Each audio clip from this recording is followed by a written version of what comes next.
Welcome, friend, to another journey together. Tonight you are about to receive the hidden keys to letting go. Ancient wisdom that has been passed down through generations of Zen masters to unlock deep, effortless peace. Feel free to share what time it is and where you are listening from. I have gathered a selection of rare and transformative stories designed to reveal the lost art of mental and emotional release. Each tale is a guide meant to dissolve your relationship with worry, frustration, and the restless mind. These are not just stories to be heard. They are teachings to be felt. They come from masters who mastered the one secret that eludes so many, that our freedom is not found in gaining more, but in gracefully letting go. One of the most fundamental truths the Buddha taught was, the root of suffering is attachment. Over the next few hours, these timeless tales will illuminate exactly how to loosen that grip and find the peace that is already waiting within you. As you listen, you may notice a subtle shift begin to occur. The weight you've been carrying on your shoulders may feel a little lighter. The volume of your inner monologue may begin to soften. You'll feel yourself naturally drifting into a state of profound clarity and deep healing rest, so settle in deeply. Now let your body sink into whatever supports you. Take one conscious breath with me, and as you exhale, simply allow yourself to receive these ancient teachings, which have a way of finding us at the exact moment we need. Let us now explore our first story about the true nature of wealth and burden. A Zen master traveled the countryside with nothing but a simple cloth bag, walking from village to village, sharing his teachings. His contentment was evident to all who met him. His face peaceful, his step light, despite the many miles he traveled each day. In one prosperous village, a wealthy merchant approached him, his brow furrowed with worry lines that spoke of sleepless nights. "Master," the merchant said, bowing nervously, "I possess everything a man could desire: gold, land, fine clothes, servants. Yet my mind knows no peace. I am consumed by the fear of losing what I have. Tell me, what is your secret to being so content with so little?" The master's eyes twinkled with gentle mischief. "Let us make an exchange. For one day," he suggested. "You give me what you value most, and I will give you what I value most. But we must return these treasures at sunset." Intrigued, despite his anxiety, the merchant agreed. With trembling hands, he presented a heavy pouch filled with gold coins, his most prized possession. In return, the master reached into his worn cloth bag and withdrew something that made the merchant gasp. It was a diamond of extraordinary beauty, flawless and brilliant, catching the afternoon light like captured starfire. The merchant's heart raced with excitement. This single stone was worth more than his entire fortune, but as he held it, something unexpected happened. The initial joy transformed into a crushing weight of terror. The diamond was too valuable to put down, too precious to trust to anyone else. Every passerby became a potential thief. Every shadow harbored danger. The merchant spent the day in a state of hypervigilance, his mind racing with fears, his body tense with anxiety. When sunset approached, he rushed back to the master, thrusting the diamond toward him with desperate relief. "Please take it back," he pleaded. "The burden is unbearable. It is too heavy to carry." The master accepted the diamond with the same calm with which he had given it, returning the gold coins to the merchant. As the exchange was completed, the merchant felt an overwhelming wave of relief wash through his entire being. "The lesson," the master said softly, is not in the diamond itself, but in your relationship to it. You are not carrying the diamond, you are carrying your fear of losing it. True wealth lies not in possessing the treasure, but in your ability to hold it lightly, and when the time comes, to let it go. Buddha's wisdom reminds us, you only lose what you cling to.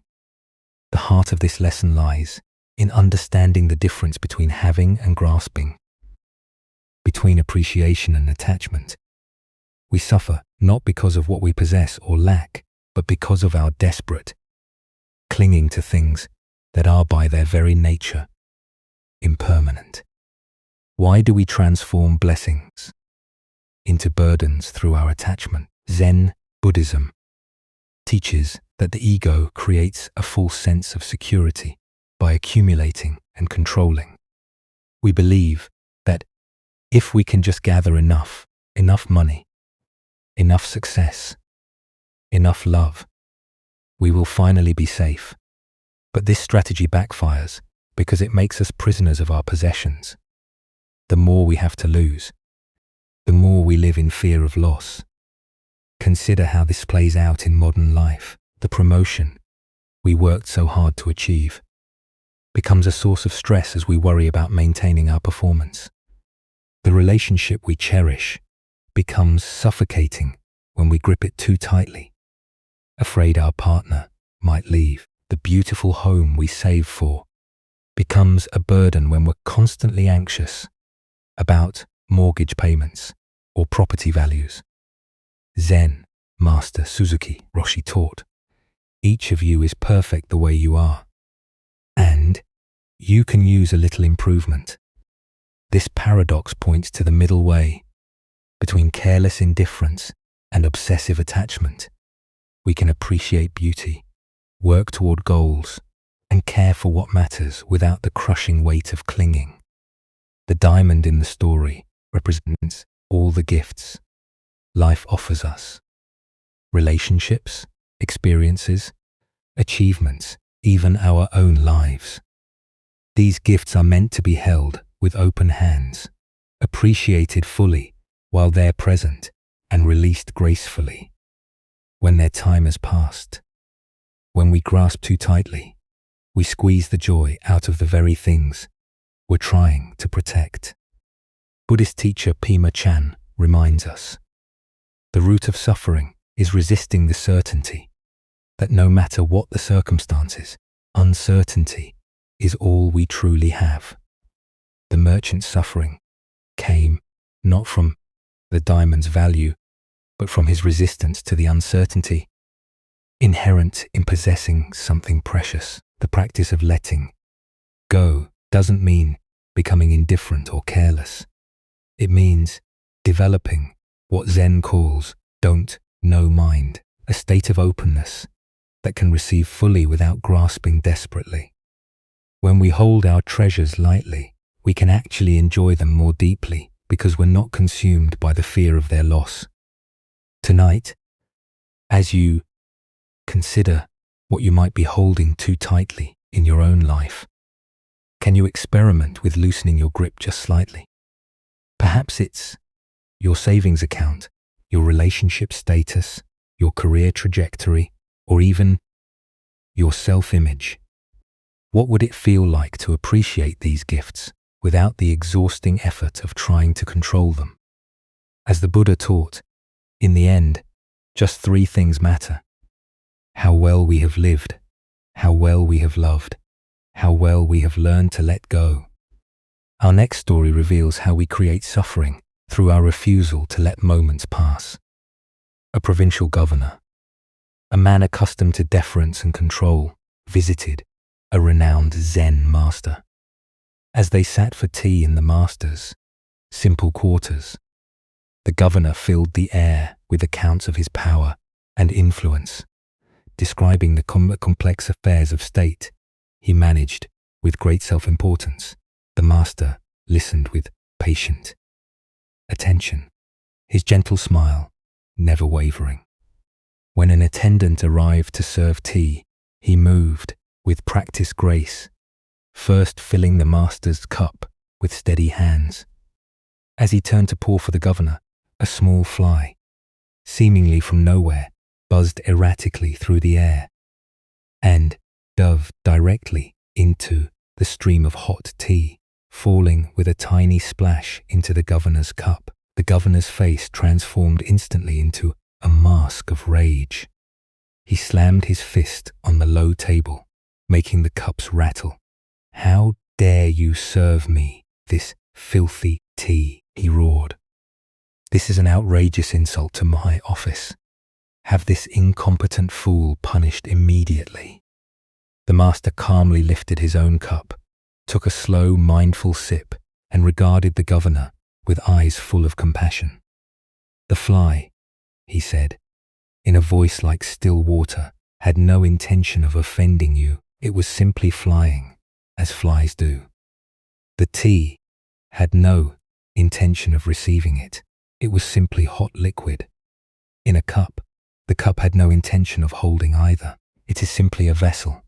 Each element was just being itself." He paused, allowing his words to settle. "The fly is dead. The tea is no longer drinkable. That part of the story is finished. But why are you choosing to keep it alive in your mind?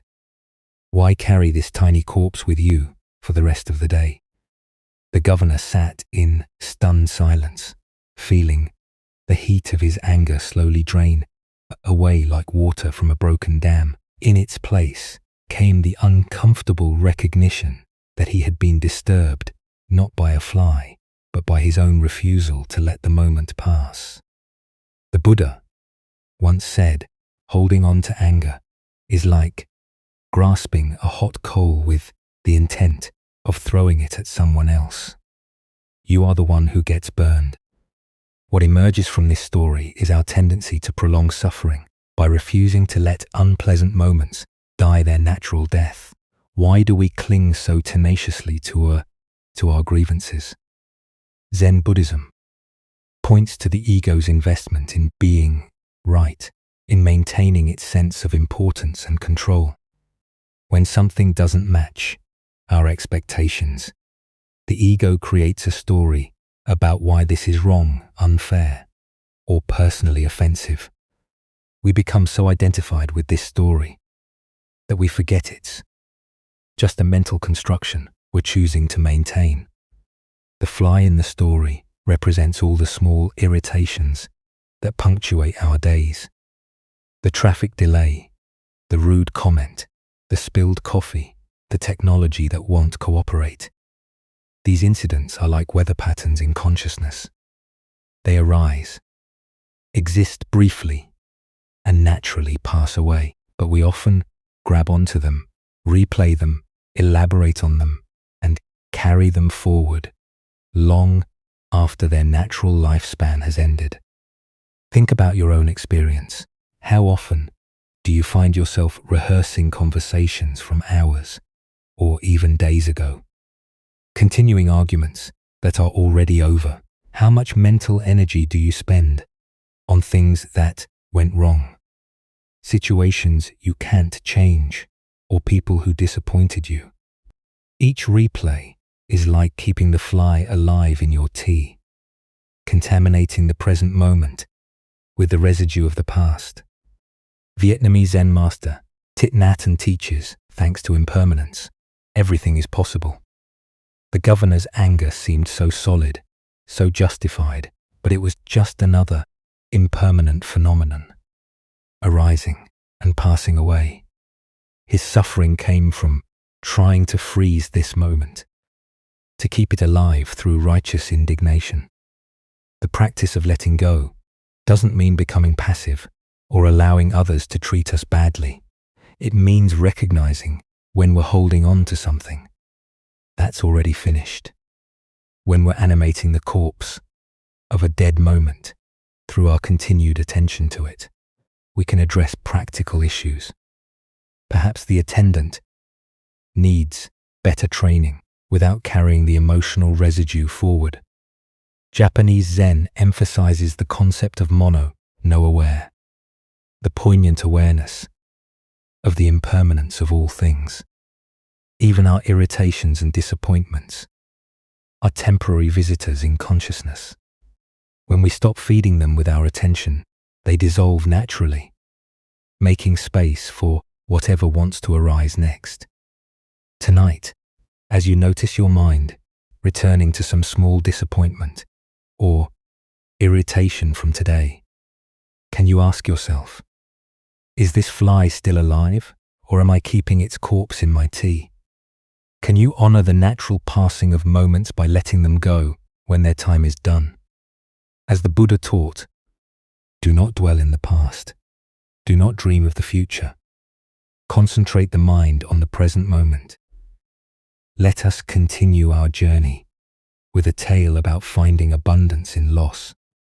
The beloved poet monk, Ryoan, lived in profound simplicity, in a small hut nestled at the foot of Mount Kugami.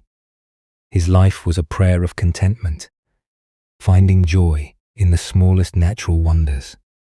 Each spring he would watch with childlike delight as tender bamboo shoots emerged near his dwelling, checking on their progress daily, like a parent watching over growing children. One particular spring morning, Ryoan walked to the nearby village to share teachings with the local farmers.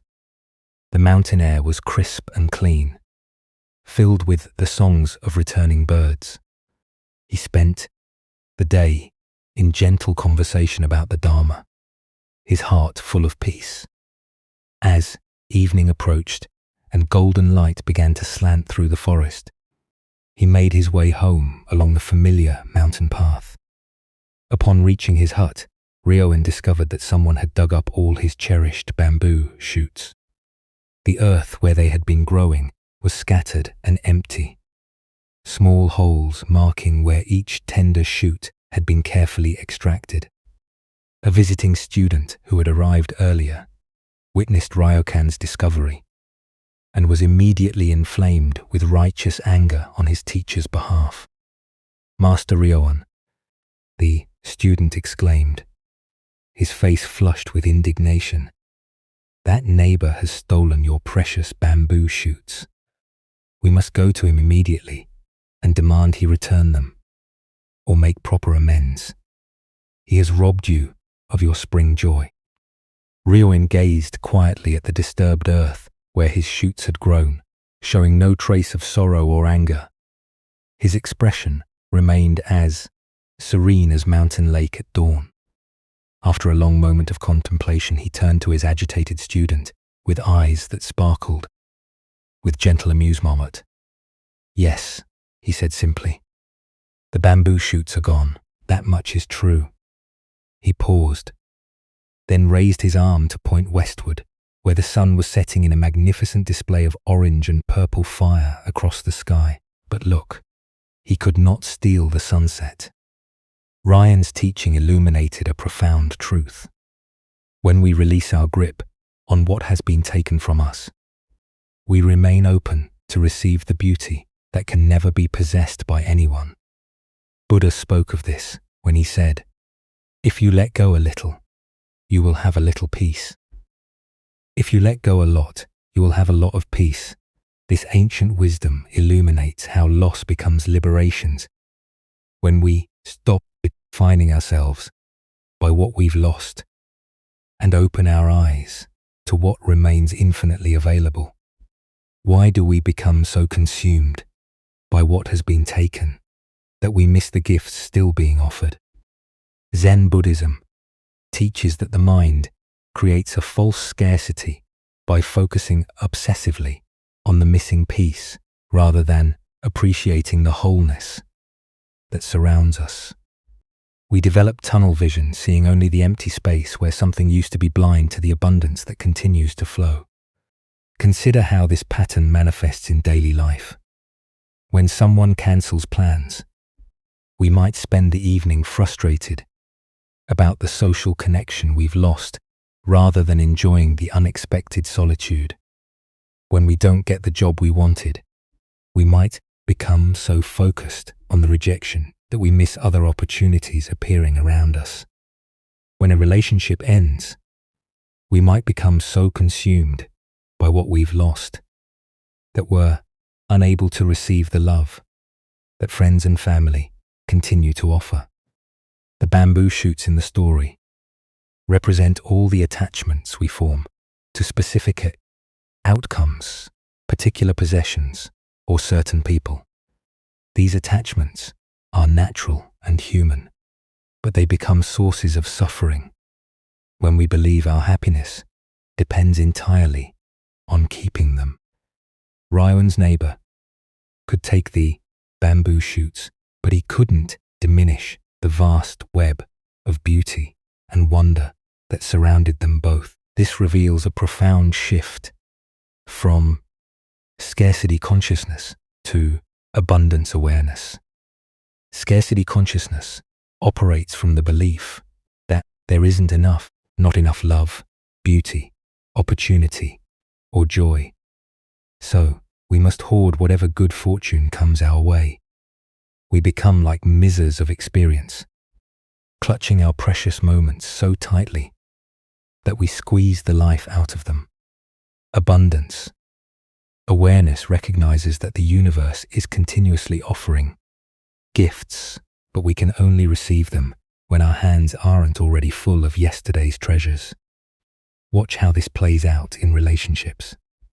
When we're convinced that love is scarce, we become possessive and jealous, afraid that our partner's attention, given to others, somehow diminishes what's available to us. But love, like sunlight, doesn't decrease when shared. In fact, it often multiplies. The person who can celebrate their friends' success without jealousy has discovered this secret. There is enough joy to go around. Zen teacher Alan Watts often spoke about the difference between grasping and receiving. When we grasp, we close our hands around one thing and miss everything else. When we receive, we keep our hands open and our hearts available to whatever life is offering in this moment. The sunset was always there, but the student couldn't see it until his teacher pointed it out. His anger had closed his eyes to beauty. The practice of letting go reveals an astonishing truth. The things we can lose were never the source of our deepest fulfillment anyway. The sunset, the changing seasons, the breath in our bodies, the capacity for wonder and appreciation. These cannot be stolen because they don't belong to anyone. They belong to the universe itself, and we are part of that universe. Master Dogen taught to study the Buddha way is to study the self. To study the self is to forget the self. When we forget the small self that owns and loses, we remember the larger self that is intimately connected to all life. From this perspective, the neighbor who took the bamboo shoots was not stealing from Ryoan, but participating in the same natural flow of giving and receiving that moves through all existence. Buddhist teacher Jack Cornfield reminds us in the end, just 3 things matter: how well we have lived, how well we have loved, how well we have learned to let go. Ryoan embodied this wisdom by living so lightly that theft became impossible. His joy was rooted not in having particular things, but in his capacity to appreciate whatever appeared. The student's anger was natural but limiting. He could see only injustice and loss. Ryan's response revealed a more spacious way of being, one that could hold disappointment alongside wonder, loss alongside beauty. This doesn't mean being naive about wrongdoing or failing to address practical concerns. It means not allowing our grievances to eclipse the continuous miracle of existence. Tonight, as you reflect on something you feel has been taken from you, perhaps trust, opportunity, health, or time, can you lift your eyes to see what sunset is painting itself across your sky right now? What beauty remains available to you that no circumstance can diminish? As the Buddha taught, peace comes from within. Do not seek it without. Now let us turn to a story about the prison of perfectionism and the freedom found in beginning. A young sculptor, ambitious and talented, had traveled many miles to reach a monastery, famous for its exquisite Buddha statues. Each carving seemed to capture something beyond mere craftsmanship, a quality of presence that touched all who beheld them. The sculptor sought out the elderly Zen master who had created many of these remarkable works, hoping to learn the secret of such perfection. "Master," the young man said, bowing deeply, "I have studied anatomy until I know every curve of the human form. I have mastered every tool of my craft and acquired the finest block of marble money can buy.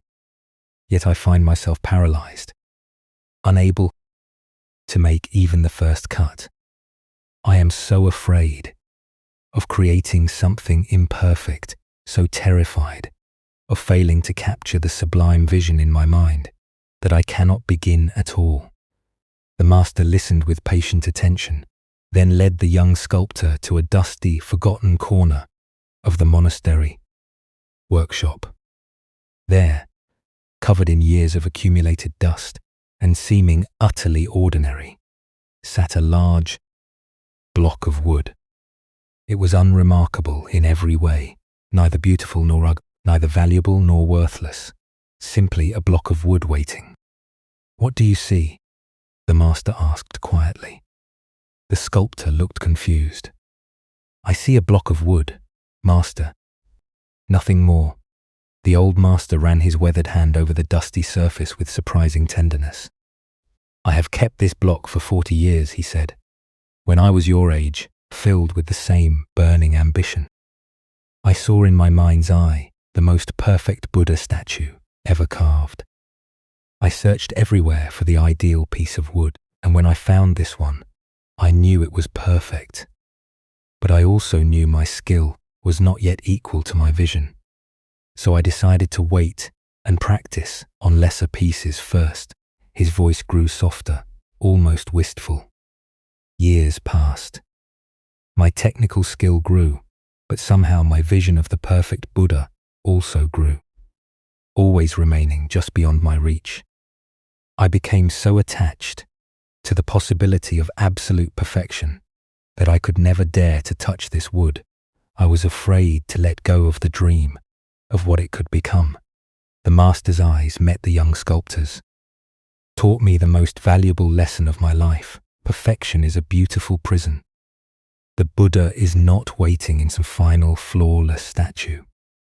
The Buddha is present in the willingness to make the first cut, to let go of the grand vision in your head and be fully present with the wood in your hands.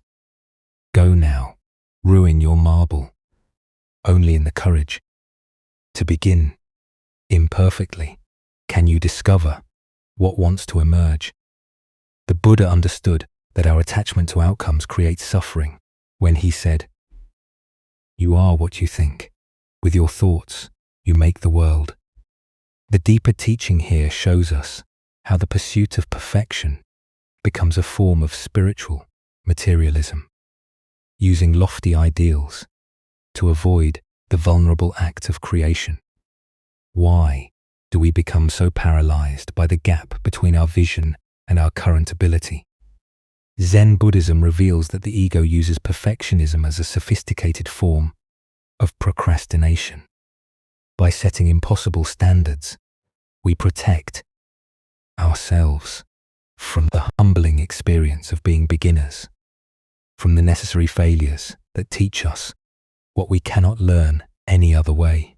Perfectionism becomes a spiritual materialism, using lofty ideals to avoid the vulnerable act of creation. The deeper psychology of perfectionism reveals itself as a fear of judgment, both from others and from our own inner critic. We imagine that if we wait long enough, study hard enough, or prepare thoroughly enough, we can bypass the awkward phase of learning and emerge fully formed. But this fantasy robs us of the very experiences that create growth. Every master craftsperson has a basement full of early attempts that make them cringe. Yet, those failures were the stepping stones to mastery. This pattern appears everywhere in modern life. The person who wants to write a novel but never begins because they don't have the perfect plot. The individual who avoids meditation because they can't sit still for an hour. The artist who hoards expensive supplies rather than risk wasting them on imperfect attempts. The entrepreneur who endlessly refines their business plan rather than launching and learning from real feedback. The parent who waits for the perfect moment to have a difficult conversation with their child, while the child grows up without the guidance they need. Consider the deeper implications. Perfectionism often masks a deeper fear of being seen as ordinary, human, fallible. In our achievement-oriented culture, we're taught that our worth depends on our performance. This creates what Buddhist teacher Tara Brah calls the trance of unworthiness, the belief that we must earn our place in the world through flawless execution rather than accepting our inherent value. As conscious beings, the dusty block of wood represents all our unlived potential waiting behind the perfectionist's gate. Every creative impulse that dies in the planning stage, every conversation we don't have because we can't find the perfect words, every risk we don't take because we can't guarantee the outcome. These accumulated moments of non-action become a kind of death by 1,000 postponements. Zen Master Dogen taught, time is not separate from you, and as you are present, time does not go away. The Master's 40-year relationship with the uncarved block reveals how perfectionism distorts our relationship with time.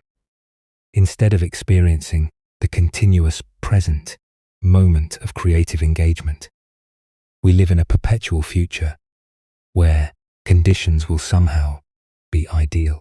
But that future never arrives because the conditions are never quite right. The vision never quite achievable with current skills.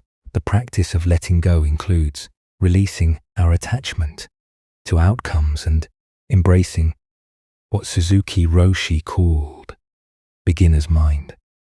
In the beginner's mind, there are many possibilities. In the expert's mind, there are few. When we let go of needing to create something perfect, we become available to discover what wants to emerge through us. This requires what Zen calls don't know mind, a willingness to start without knowing where we'll end up. Buddhist teacher Cham Trungpa spoke of basic wakefulness, the quality of being fully present with what is, rather than what should be. The young sculptor's marble was not waiting for him to become worthy of it. It was waiting for him to show up as he was with his current level of skill and whatever willingness he could muster. This doesn't mean abandoning excellence or becoming careless. It means recognizing that excellence emerges through engagement, not through endless preparation. Every master was once a beginner who kept going. Every masterpiece was created by someone willing to risk making something imperfect. The Buddha statue exists not in the final form, but in the relationship between the carver and the wood, the continuous conversation between vision and reality, intention and acceptance. When we let go of the need to be perfect, we can finally begin to be present.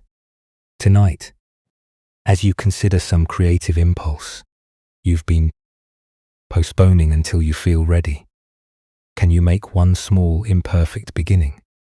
Can you write one awkward paragraph? Take one uncertain step? Have one difficult conversation? What would it feel like to let go of your vision of perfection and simply meet this moment with whatever's skill and courage you actually have? As the Buddha taught, do not believe in anything simply because you have heard it, but after observation and analysis, when you find that anything agrees with reason and is conducive to the good and benefit of one and all, then accept it and live up to it. As we continue our journey through the wisdom of Zen Buddhism, let us explore a powerful story about the ultimate practice of letting go. An ancient Zen master lay dying, his breath growing shallow as his devoted monks gathered around his bedside. For decades, he had been their spiritual father, offering profound teachings that had illuminated the path for countless seekers.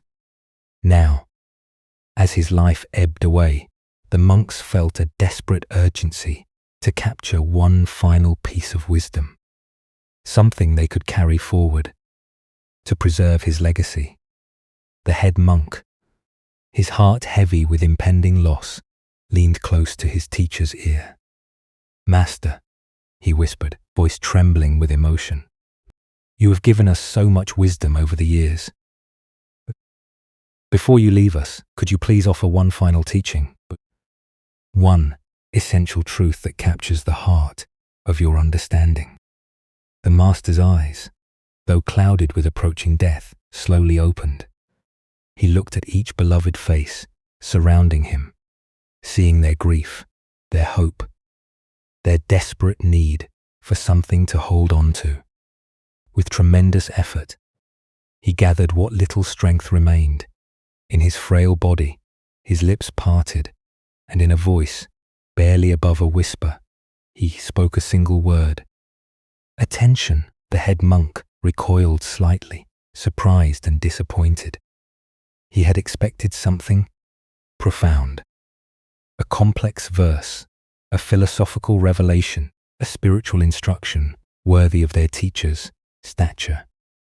This seemed too simple, too ordinary for such a momentous occasion.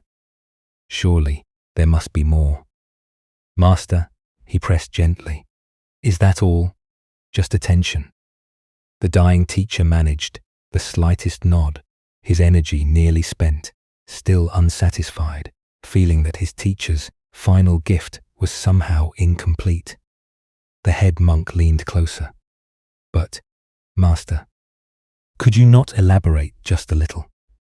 Could you not give us something more to guide us?" With his final breath barely audible, the master whispered, "Attention, attention." Then he was gone, leaving his students in profound silence, not with a grand philosophy to grasp or complex doctrine to study, but with the simplest possible instruction, the invitation to be fully present. Buddha's wisdom reminds us the present moment is the only moment available to us, and it is the door to all moments. Here we discover that the ultimate letting go is the release of everything that takes us away from this immediate experience, the past that no longer exists, the future that has not yet arrived, and the mental commentary that separates us from direct contact with reality. Why is attention so difficult to sustain? And why did the Master consider it the essence of all spiritual practice? Zen Buddhism teaches that our habitual mind is like a restless monkey, constantly jumping from branch to branch, from memory to fantasy, from worry to planning, from judgment to desire. This mental activity creates a veil between us and the immediacy of our actual experience, causing us to live in a kind of dream rather than reality. The monks wanted something to hold on to, some concept they could preserve and study. But attention cannot be possessed like knowledge or stored like treasure. It can only be practiced moment by moment, breath by breath. It is the one thing that cannot be taken from us. Yet it is the one thing we most easily give away. Consider how rarely we give anything our complete attention. While eating, we read or watch television. While walking, We listen to podcasts or plan our day. While talking with loved ones, we think about what we'll say next. While working, we check our phones. We live in a constant state of divided attention, never fully present to any single experience. The Master's final teaching points to what Zen calls just this moment awareness. Not attention plus something else, not attention as a means to an end, but attention itself as the complete practice. When we are fully present to washing dishes, we are practicing the Dharma. When we are completely absorbed in listening to a friend, we are in meditation. When we are entirely focused on our breath, we are touching the eternal now. Vietnamese Master Thich Nhat Hanh teaches the most precious gift we can offer others is our presence. This presence is not something we have to manufacture or achieve. It is our natural state. When we stop running away from this moment, every time we let go of mental commentary and return to direct experience, we come home to ourselves. The practice of attention is simultaneously the simplest and most challenging thing we can do. Simple, because it requires no special equipment, no particular posture, no complex philosophy. Challenging, because it asks us to let go of our habitual ways of escaping the present moment. Our thoughts, worries, fantasies, and endless mental activity. Buddhist teacher Jon Kabat-Zinn reminds us, wherever you go, there you are.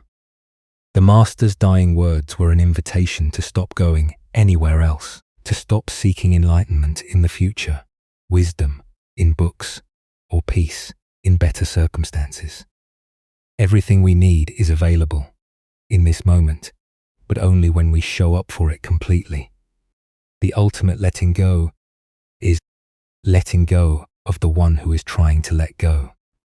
When we simply pay attention to what is actually happening, the breath entering and leaving the body, the sounds arising and passing away, the thoughts appearing and dissolving, we discover that the separate self who was trying so hard to achieve something was itself just another mental construction.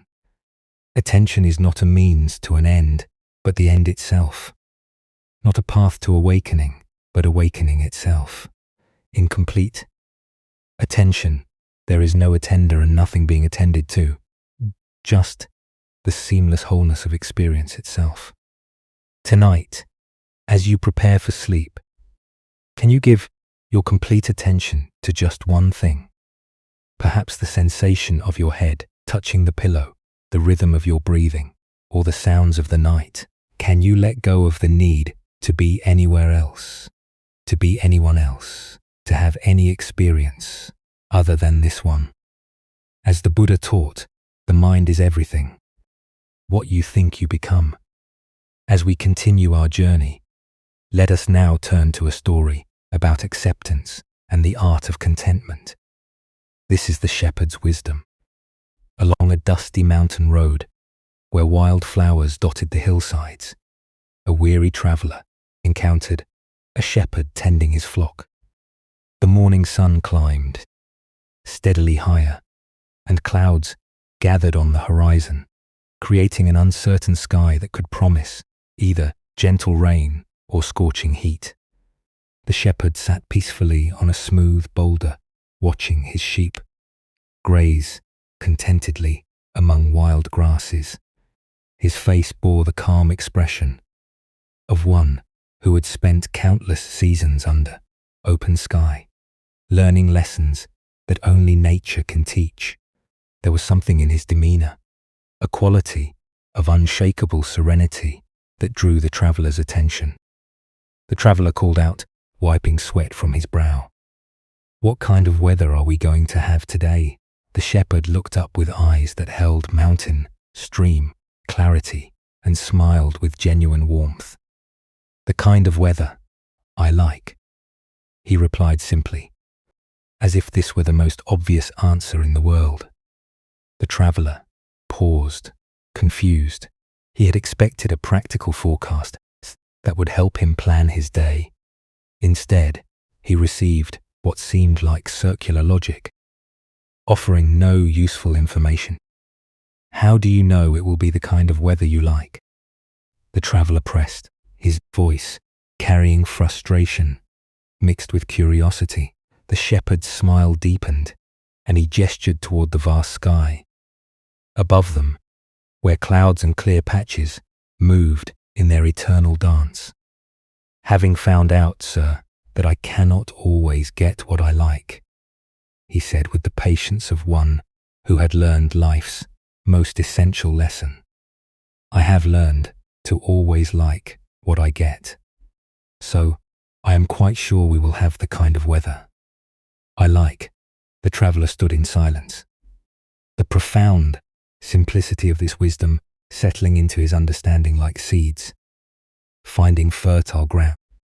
Here was a man who had discovered something that all the weather predictions in the world could not provide: complete freedom from the anxiety of uncertainty. As the Buddha observed, attachment is the root of suffering. What emerges from this story is the recognition that true contentment comes not from controlling external circumstances, but from transforming our relationship to whatever circumstances arise. Why do we exhaust ourselves trying to arrange life according to our preferences, rather than learning to find peace within whatever life presents? The shepherd represents what Zen calls great acceptance. Not passive resignation, but the profound wisdom that recognizes resistance to reality as the primary source of suffering. When we fight against what is, we create an internal war that drains our energy and blocks our capacity for contentment. When we learn ourselves with reality as it unfolds, we discover the tremendous peace that comes from swimming with the current, rather than against it. Consider how much mental and emotional energy we spend each day resisting circumstances beyond our control. Traffic jams, weather that doesn't match our plans, people who don't behave as we think they should. Each resistance creates a small contraction in our awareness, a tiny rebellion against reality that accumulates into chronic dissatisfaction. The shepherd's approach doesn't mean becoming passive or ceasing to have preferences. We can still hope for sunny days while fully accepting rainy ones. We can work toward goals while finding peace when outcomes differ from expectations. The key lies in holding our preferences lightly, rather than allowing them to determine our contentment. Zen Master Sang Tan wrote, "The great way is not difficult for those who have no preferences." This doesn't suggest eliminating all desires, but rather not allowing those desires to become demands that reality must fulfill for us to be okay. Look deeply at your own patterns of resistance. How often do you find yourself arguing with reality, wishing circumstances were different, or believing you'll be content when things change? This tension is optional, not because you should suppress your desires, but because you can learn to hold them more skillfully. The Buddha taught that attachment doesn't mean caring deeply about things. It means making our inner peace conditional on external circumstances, arranging themselves according to our specifications. The shepherd cares about his flock and appreciates comfort, but his fundamental contentment doesn't depend on any particular outcome. Tonight, as you reflect on the day's experiences, both pleasant and challenging, can you find the shepherd's secret within your own awareness? What if contentment isn't waiting for better circumstances, but is available right now through a shift in perspective? As the Buddha taught, happiness does not depend on what you have or who you are. It solely relies on what you think. The shepherd discovered that when we stop demanding that life conform to our expectations, we find the freedom to enjoy life exactly as it presents itself. As we continue our journey through the wisdom of Zen Buddhism, let us explore a teaching about the profound difference between passive surrender and active compassion.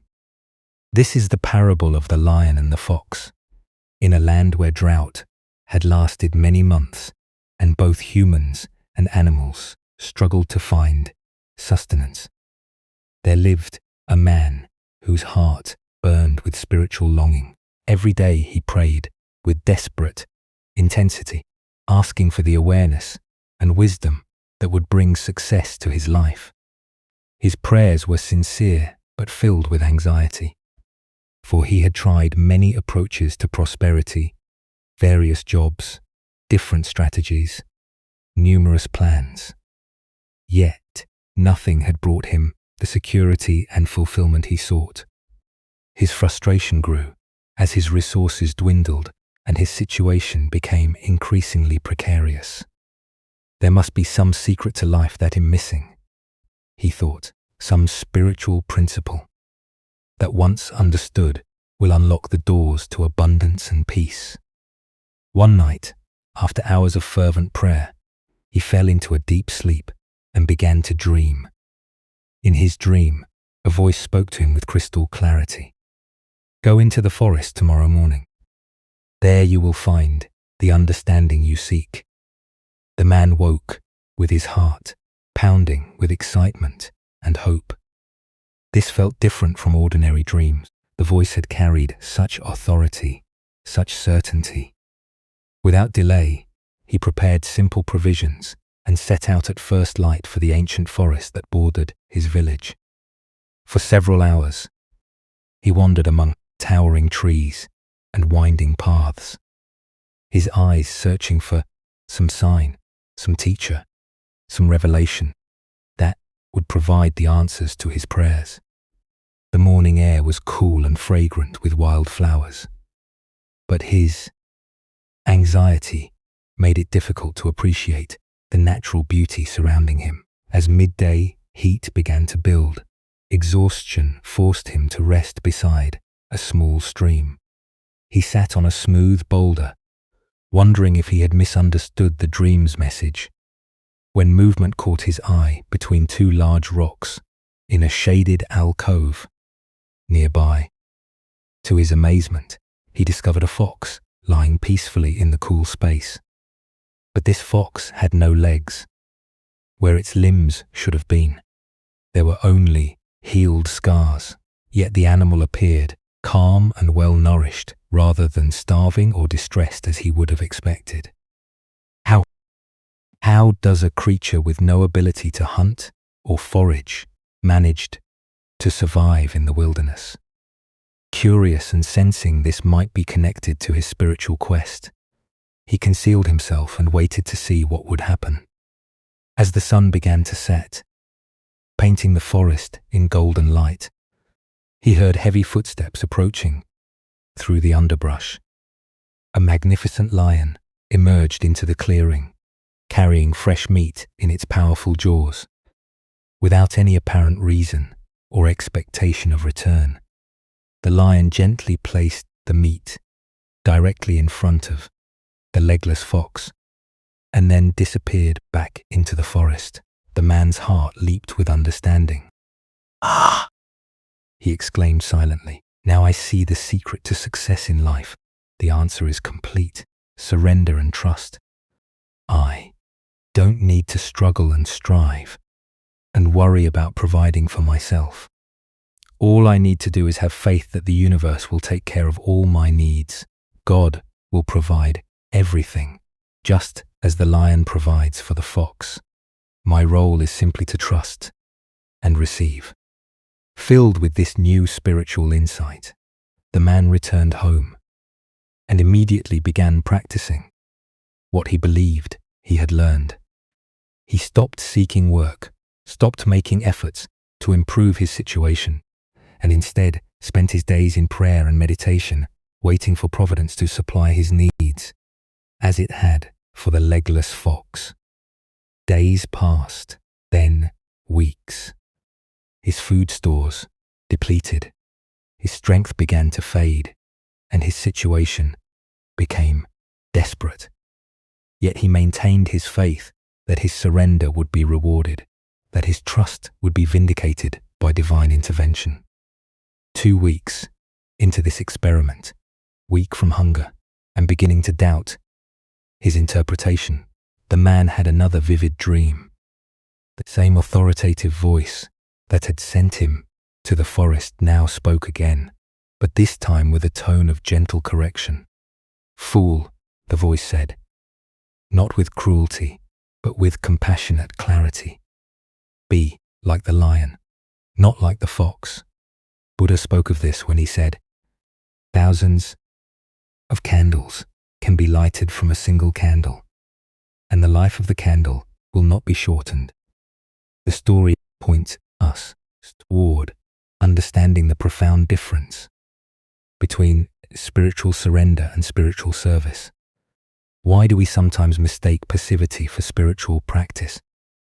Zen Buddhism reveals that our ego mind often seeks the path of least resistance, preferring to receive rather than give, to be cared for rather than to care for others.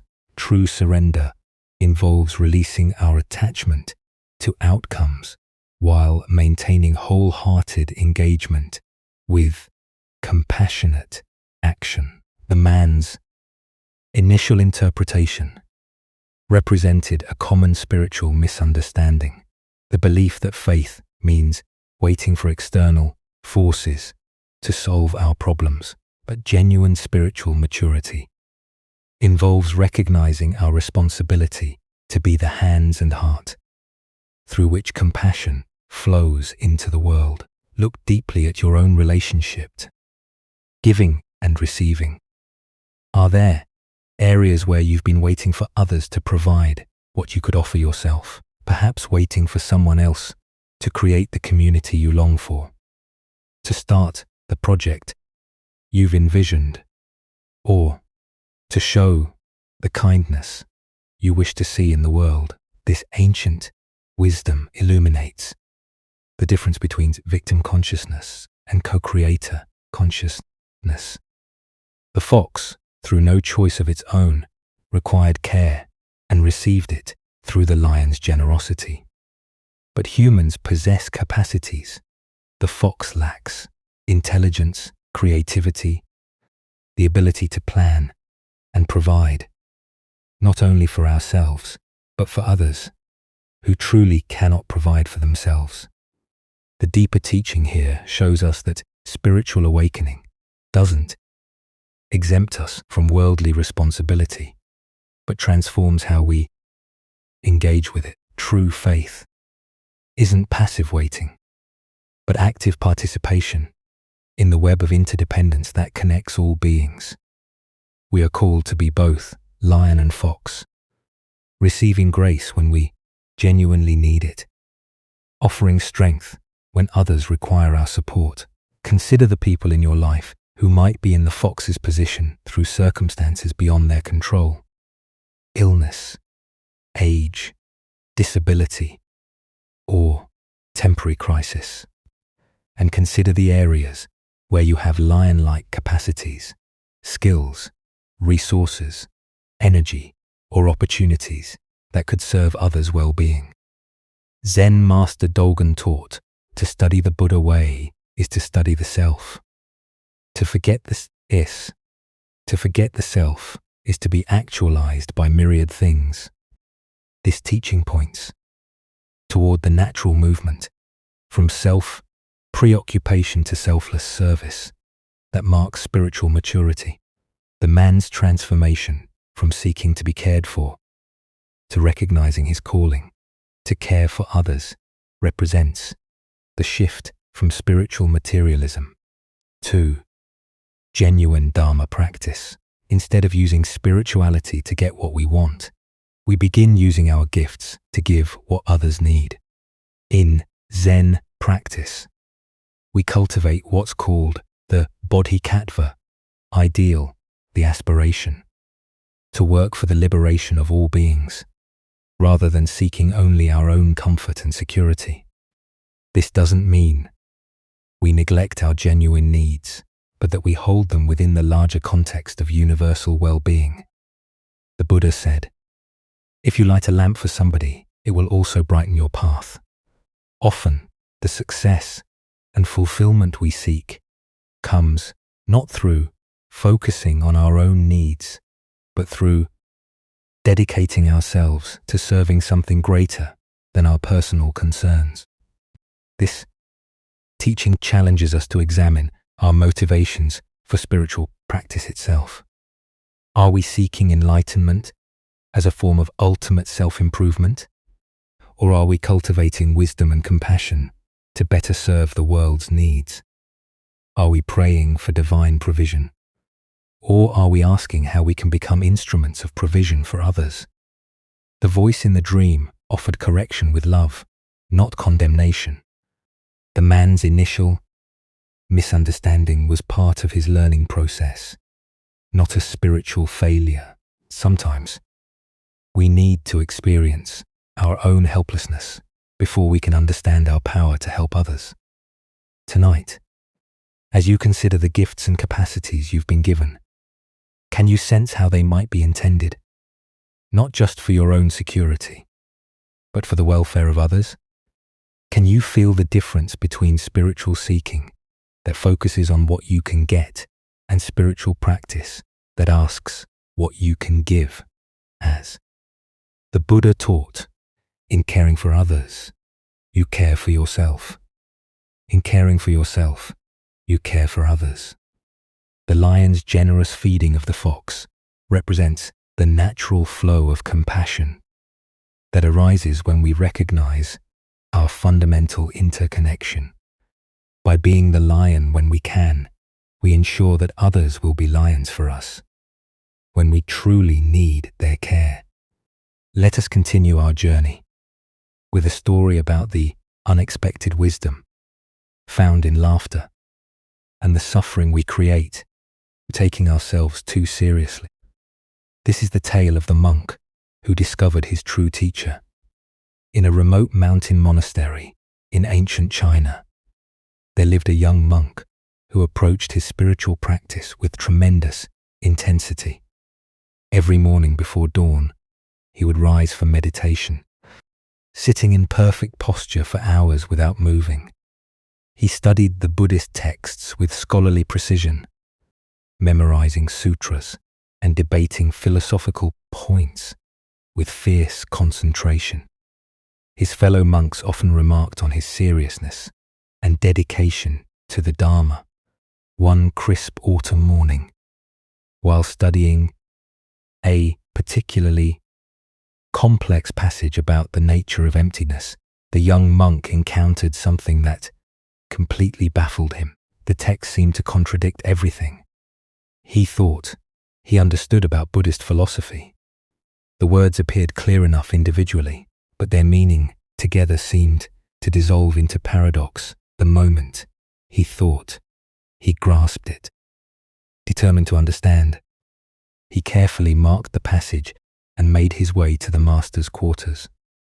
The old teacher sat in his simple room, sunlight streaming through paper windows, creating patterns of light and shadow on the wooden floor. "Venerable master," the monk said, bowing deeply, "I have encountered a teaching that I cannot comprehend." He recited the passage with careful precision, explaining his confusion and the various interpretations he had considered. The master listened attentively, nodding occasionally, his expression thoughtful and engaged. When the young monk finished his earnest explanation, something unexpected happened. The master's face suddenly broke into a broad smile, then quiet chuckling, and finally erupted into hearty, uncontrollable laughter. His whole body shook with mirth, tears streaming down his weathered cheeks. The monk stood frozen, completely bewildered. This was not the response he had anticipated. Where he expected profound wisdom and careful explanation, he found only laughter. The master's amusement seemed to fill the entire room, echoing off the walls and growing even more intense. Without offering any explanation, the master stood up, still laughing, and walked out of the room, leaving the young monk alone with his confusion and growing distress. For the next 3 days, the monk could think of nothing else. The master's inexplicable laughter haunted him constantly. He barely touched his meals. His meditation was scattered and unfocused, and sleep came only in brief, restless intervals. The question consumed him entirely. Why had his sincere spiritual inquiry been met with such puzzling amusement? Other monks noticed his distressed state, but his responses to their concerns were vague and troubled. He felt humiliated, confused, and increasingly agitated. Had the master been mocking his understanding? Was his question somehow foolish? Did his years of dedicated practice mean nothing? Finally, unable to bear the torment any longer, he returned to the master's room. This time he didn't bow or recite passages. Instead, he spoke directly from his heart. "Master, for 3 days, I have been deeply disturbed by your reaction to my question. I cannot eat, sleep, or meditate properly. Please, tell me, why did you laugh at my sincere seeking? Have I done something wrong?" The master's expression became gentle and compassionate. He gestured for the young monk to sit beside him, then spoke with quiet clarity. "Monk, do you know what your problem is?" the master asked kindly. "Your problem is that you are worse than a clown." The words hit the young monk like a physical blow. His eyes widened in shock and dismay. "Venerable sir, how can you say such a thing? How can I be worse than a clown? I have dedicated my life to spiritual practice, to understanding the Buddha's teachings. I have sacrificed worldly pleasures and pursued wisdom with complete sincerity. How can you compare me to a mere entertainer?" The master smiled warmly and explained, "A clown's greatest joy comes from making people laugh. When others laugh, the clown feels fulfilled and happy. His entire purpose is to bring lightness and joy to the world. But you, when another person laughs, you feel disturbed, upset, and tormented. Tell me, are you not worse than a clown?" At these words, understanding dawned like sunrise breaking through clouds. The young monk saw immediately how his attachment to being taken seriously had created his suffering. He had been so invested in his image as a dedicated practitioner that he couldn't receive the master's joy. The laughter hadn't been mockery. It had been pure delight at the beauty of the Dharma, at expressing itself through paradox. In that moment of recognition, the monk began to laugh. First quietly, then with growing freedom and joy. He laughed at his own seriousness, at his attachment to understanding, at the beautiful absurdity of seeking enlightenment so grimly. His laughter joined with the master's from 3 days earlier, and in that shared joy, understanding flowered naturally. As the Buddha observed, if you light a lamp for somebody, it will also brighten your path. The heart of this lesson lies in recognizing how our reactions to others reveal the state of our own minds. Why do we become disturbed when others express joy in ways we don't understand? Zen Buddhism points to several patterns that create this type of suffering. First is our attachment to being understood and validated.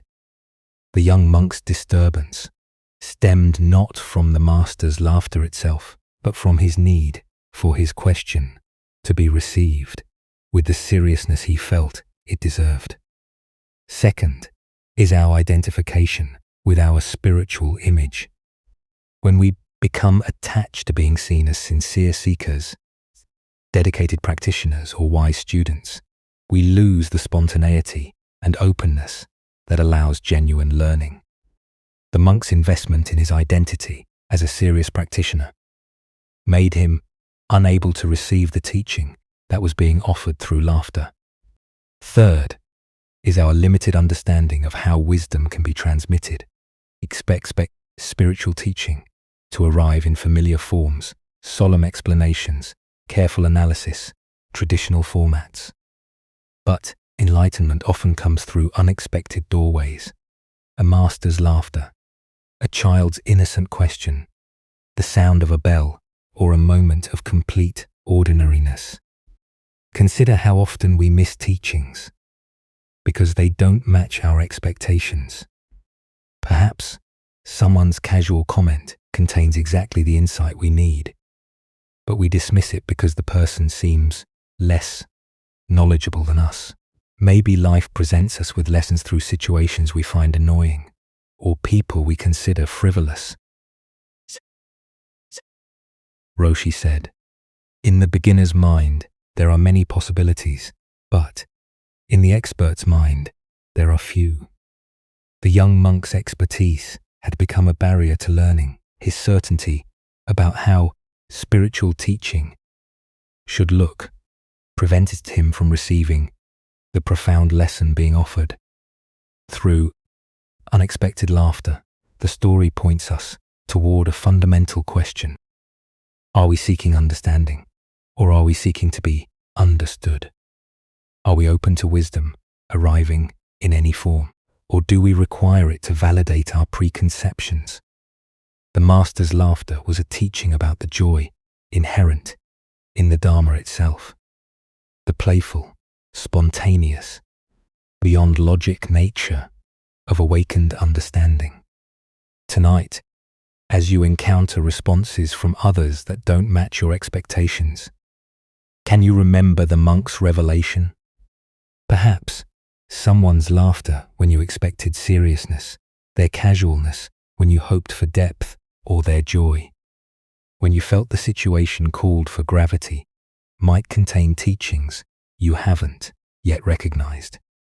Buddha spoke of this when he said, "Thousands of candles can be lighted from a single candle, and the life of the candle will not be shortened. Happiness never decreases by being shared." The master's laughter was not diminishing the Dharma, but celebrating its inexhaustible joy, a joy the monk discovered he could share rather than resist.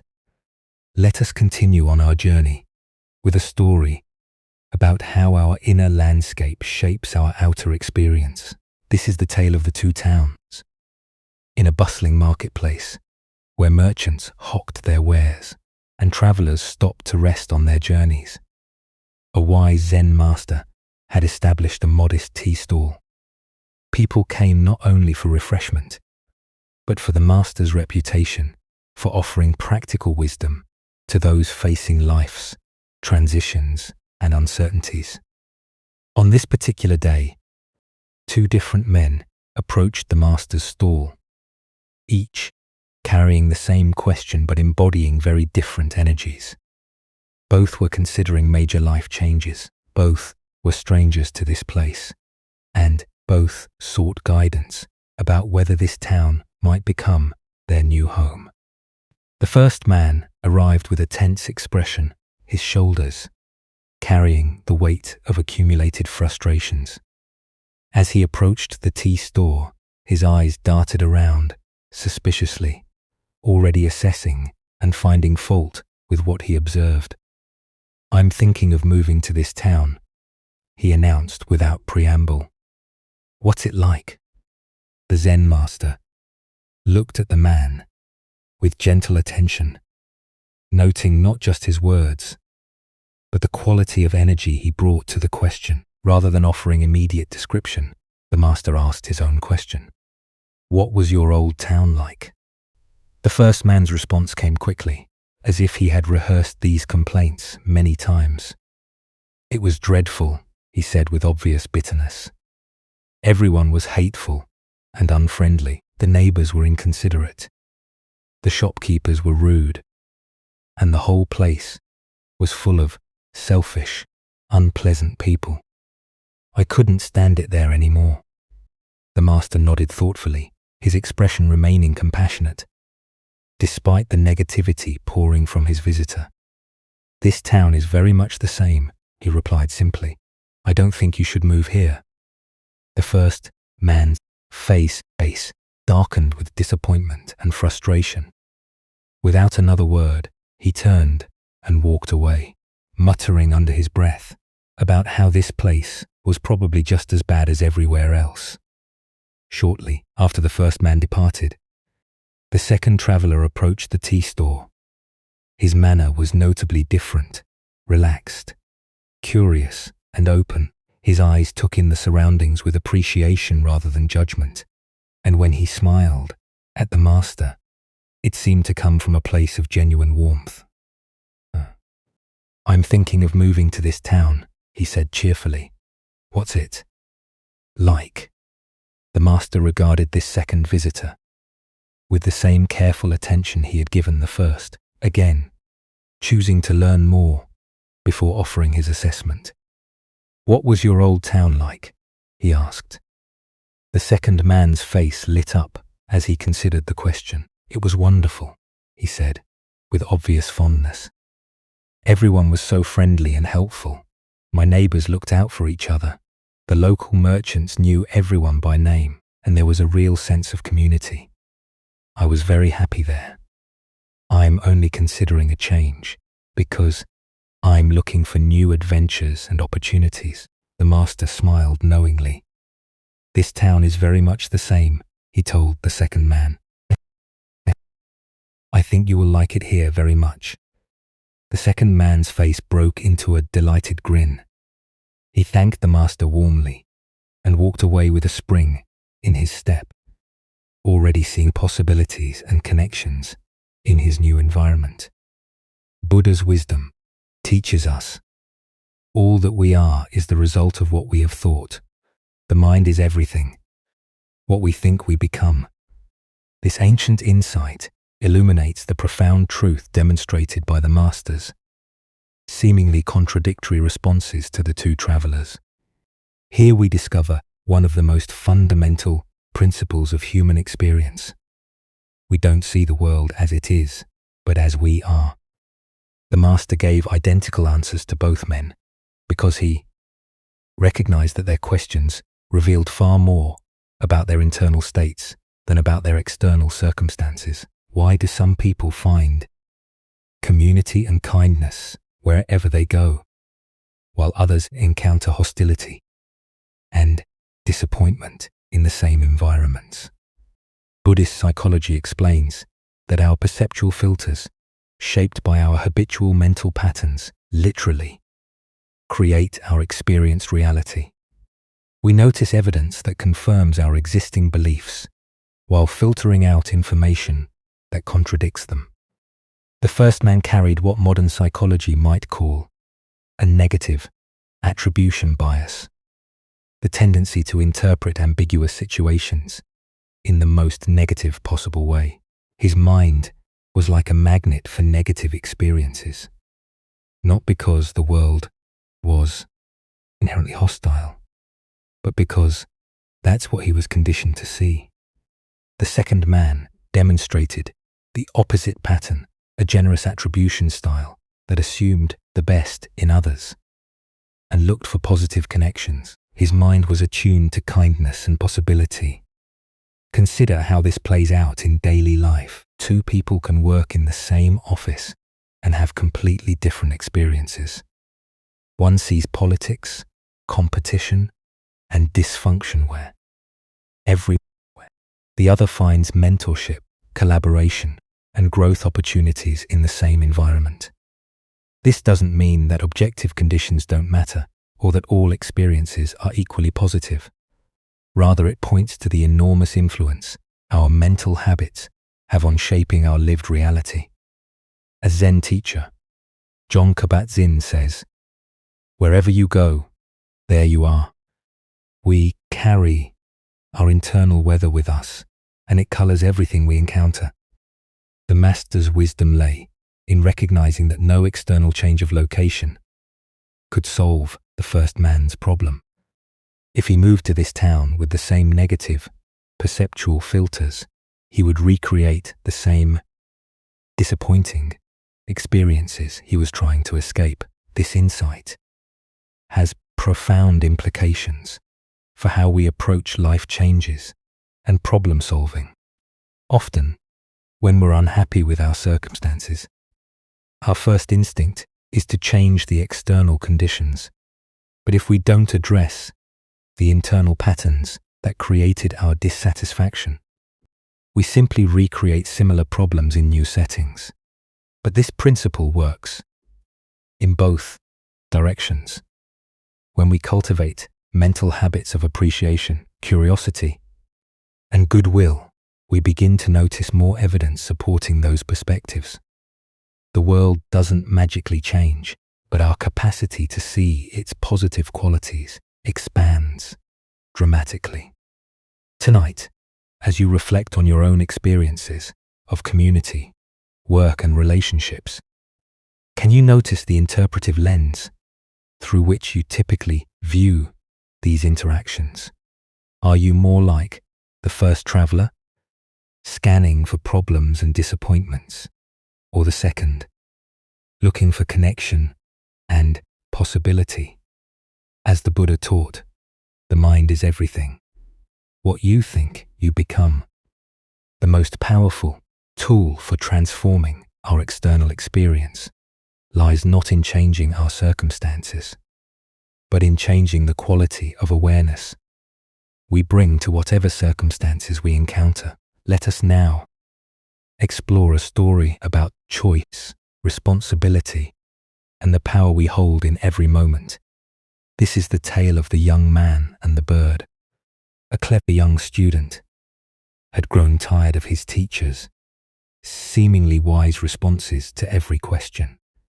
He was convinced that the old master simply spoke in riddles to appear profound, and he decided to devise a test that would expose what he believed was mere pretense.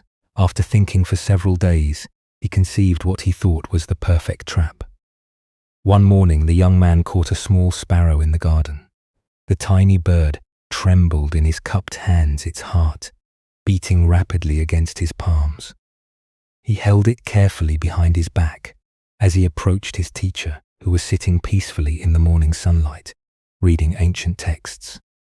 "Master," the student called out with barely concealed excitement, "I have a question that will test your legendary wisdom." The old teacher looked up from his reading with patient, gentle eyes. He had seen this look of mischievous confidence in many students over the years, and he understood the young man's need to challenge authority as part of his own growth and learning. "Please," the teacher said simply, "ask your question." The student stepped closer, keeping the bird hidden behind his back. "Master, I hold a small bird in my hands. Using your great wisdom, tell me." The young man felt incredibly clever. He had created what he believed was an impossible situation for his teacher. If the master answered alive, he would quickly snap the bird's neck and reveal the dead creature, proving the teacher wrong. If the master answered dead, he would simply open his hands and let the living bird fly away, again proving the teacher's lack of true insight. Either way, the student was certain. He would expose his teacher's supposed wisdom as nothing more than lucky guessing and philosophical double talk. He waited eagerly for the response that would give him the satisfaction of finally outsmarting the old man. The teacher sat quietly for a long moment, not trying to peer behind the student's back or gather more information. His eyes seemed to look not at the student, but through him, as if perceiving something far deeper than the simple trick being attempted. Finally, with a gentle smile that held both compassion and understanding, the master spoke.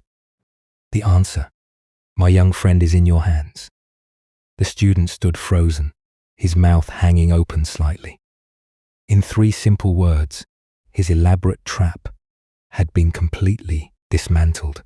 The teacher hadn't fallen for either option of the false dilemma. Instead, he had pointed to something far more profound, the fundamental truth that the student himself held the power to determine the outcome. The young man looked down at his hands, still cupped behind his back, feeling the tiny bird's rapid heartbeat against his palms.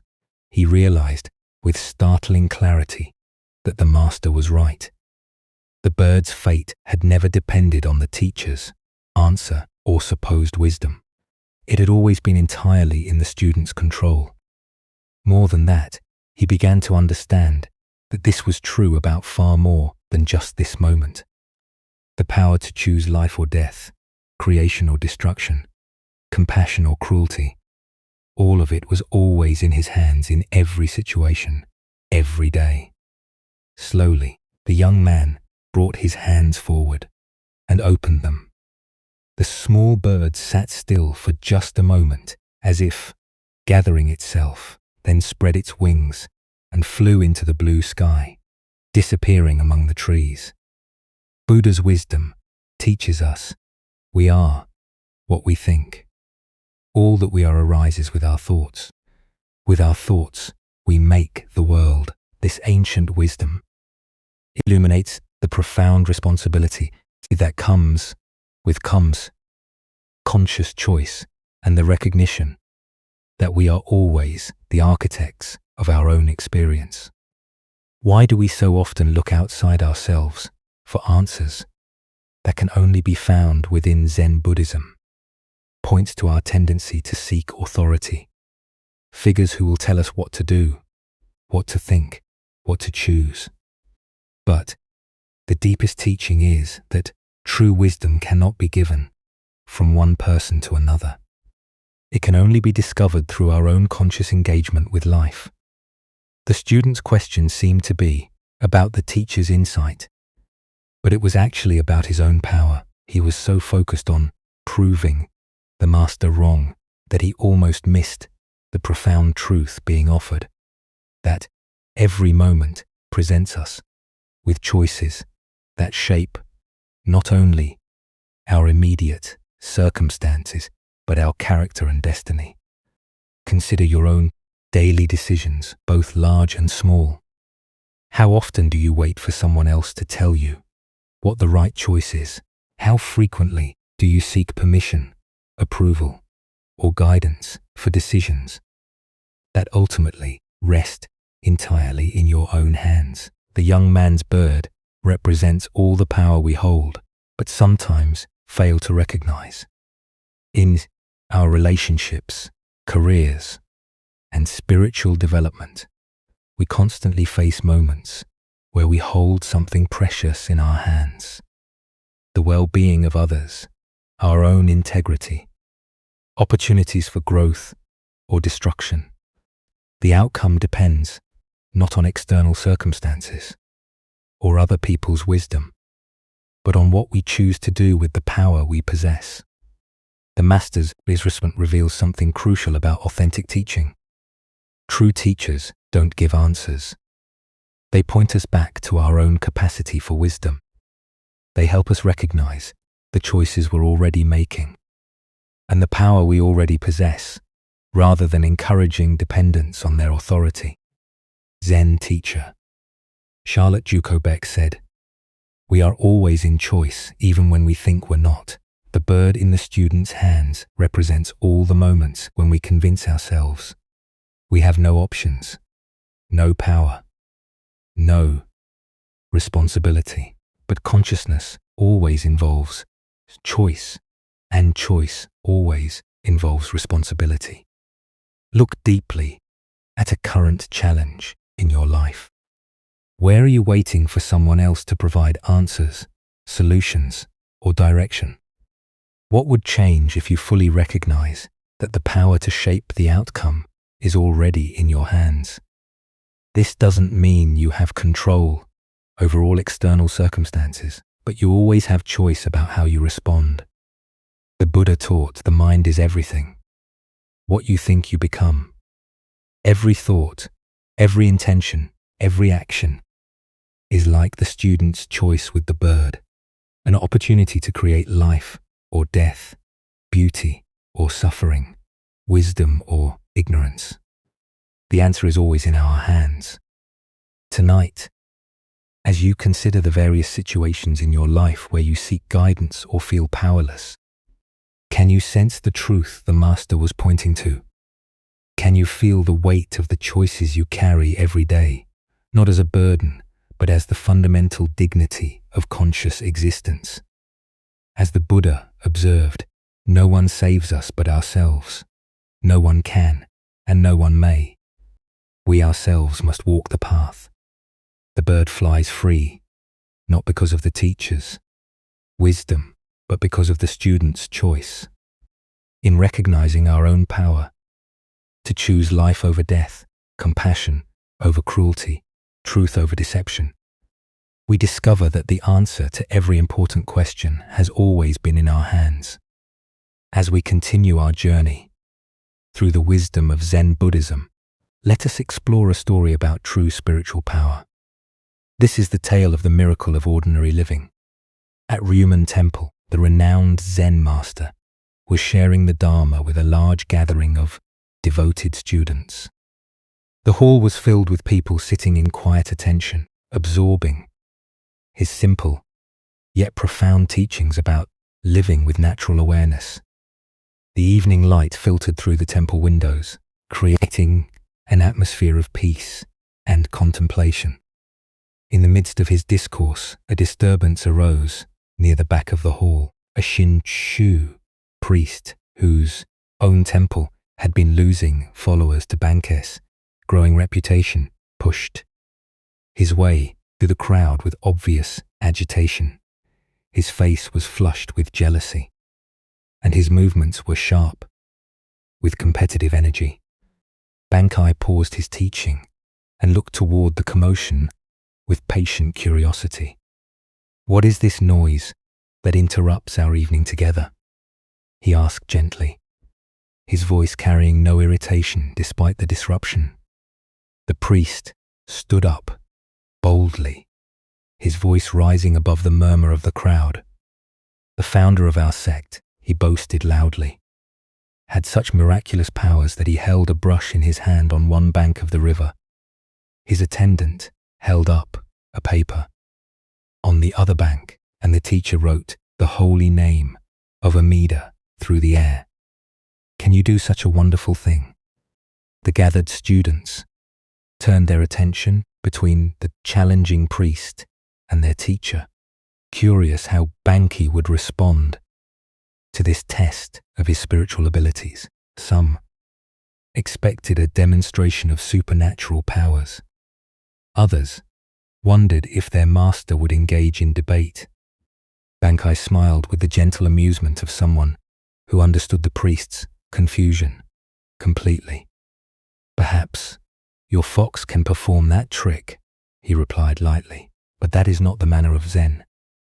My miracle is that when I feel hungry, I eat, and when I feel thirsty, I drink." The temple fell into profound silence. As the simple profundity of these words settled into the hearts of those present, the priest, expecting magical displays, found himself face to face with a teaching about the extraordinary nature of ordinary experience. The Buddha once said, "If you want to know your past, look at your present condition. If you want to know your future, look at your present actions." This ancient wisdom illuminates how real spiritual power manifests not in supernatural demonstrations, but in complete presence to what is actually happening. Why do we seek the miraculous outside of our immediate experience? Zen Buddhism reveals our tendency to bypass the profound simplicity of life in search of dramatic spiritual experiences. We imagine enlightenment as something exotic, supernatural, or removed from daily existence, when in truth, it's the capacity to be fully present to whatever is arising. The heart of this lesson lies in understanding that consciousness itself is the ultimate miracle. The fact that you can taste food, feel thirst, hear these words, or experience any sensation at all is more extraordinary than any magic trick. Yet, we take these everyday miracles for granted while seeking special powers that would somehow validate our spiritual development. Look deeply at your own experience right now. Can you feel the miracle of breathing without having to think about it? The wonder of your heart beating steadily? The extraordinary fact that light enters your eyes and somehow becomes the vision of these words? These are the real miracles available in every moment. Zen teacher Suzuki Roshi taught each of you is perfect the way you are, and you can use a little improvement. This paradox points to the Zen understanding that we don't need to become someone special to access spiritual truth. We need to fully inhabit who we already are. The Buddha taught, there are only two mistakes one can make along the road to truth: not going all the way and not starting. The path is not about developing supernatural abilities, but about going all the way into the simple reality of this moment, starting exactly where you are with whatever you're experiencing right now. Question revealed his own spiritual materialism, the belief that wisdom can be measured by impressive displays rather than by the quality of one's presence. This trap catches many seekers who mistake the extraordinary for the spiritual, when the truly spiritual is found in bringing complete attention to the ordinary. Tonight, as you eat your next meal or drink a glass of water, can you taste the miracle that Bankai pointed to? Can you experience the wonder of simple biological processes that sustain your life? As the Buddha said, the way is not in the sky. The way is in the heart. The miracles we seek are not above us, but within the simple reality of being alive.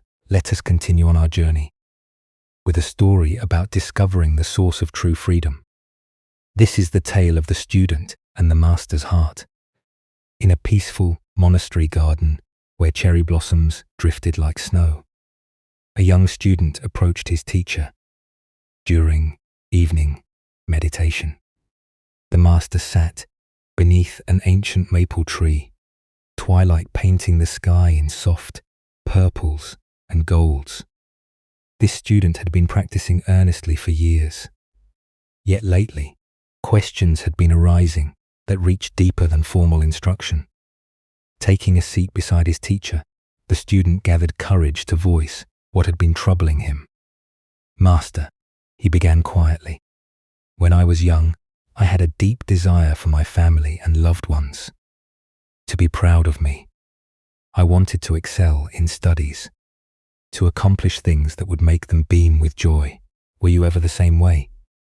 The master turned his gentle gaze toward the student, seeing in the young man's eyes the same earnest longing that had once driven his own seeking.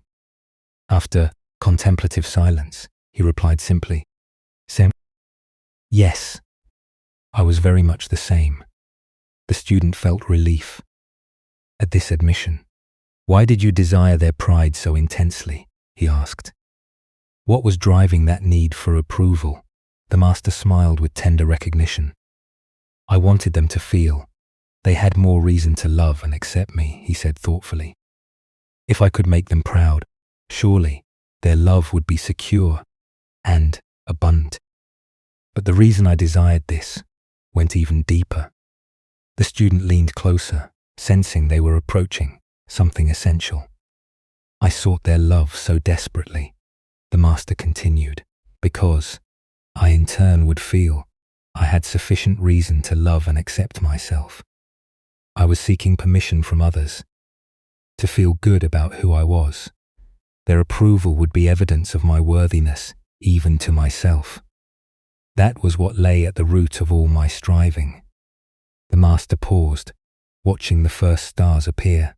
"But then one day, I awakened to a revolutionary possibility. I realized I could ask myself a different question. What if I could bypass all external validation and simply learn to love and accept myself unconditionally? What if I didn't require one else's approval to feel genuinely good about my existence? The student felt something shift in his chest as these words settled. I imagined what it would be like if my happiness no longer depended on outer circumstances, on whether people approved or disapproved of my choices. What if my sense of worth could be as constant as my own heartbeat, independent of any external validation? The student could feel his teacher's words pointing toward a freedom he had never considered. And that realization began Exactly. The master nodded. That was when my true spiritual journey began. Not with seeking something outside myself, but with discovering what was already complete within. After contemplative silence, the student asked, "And did you never again desire their pride? Did that longing completely disappear?" The master chuckled softly. "Oh, my ego certainly continued to desire approval. Conditioned patterns don't vanish overnight, but something fundamental had shifted in my relationship to those desires. I no longer completely identified with my ego. As I had before, he gestured toward the darkening garden where fireflies had begun their dance. I learned to see those approval-seeking thoughts as passing phenomena, like these fireflies appearing and disappearing.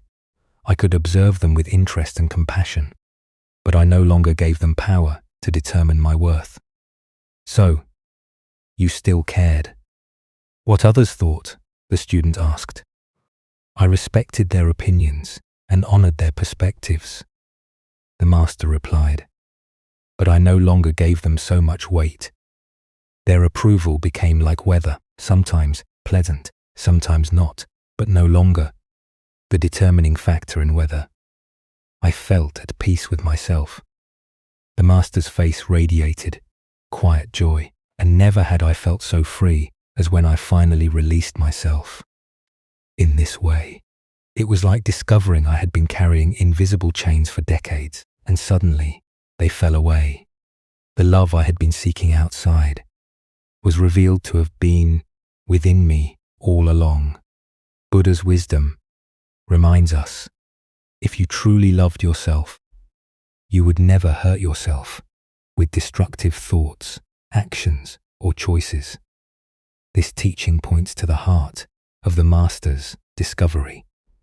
Most suffering stems from the mistaken belief that we must earn the right to love ourselves through external achievements or approval. Here we discover one of the most revolutionary insights available. Self-love is not a reward to be earned, but our natural birthright to be claimed. We are born complete and worthy, not because of what we accomplish, but simply because we exist. Why do we find unconditional self-love so difficult? From childhood, we absorb messages suggesting love must be earned through good behavior, achievement, or pleasing others.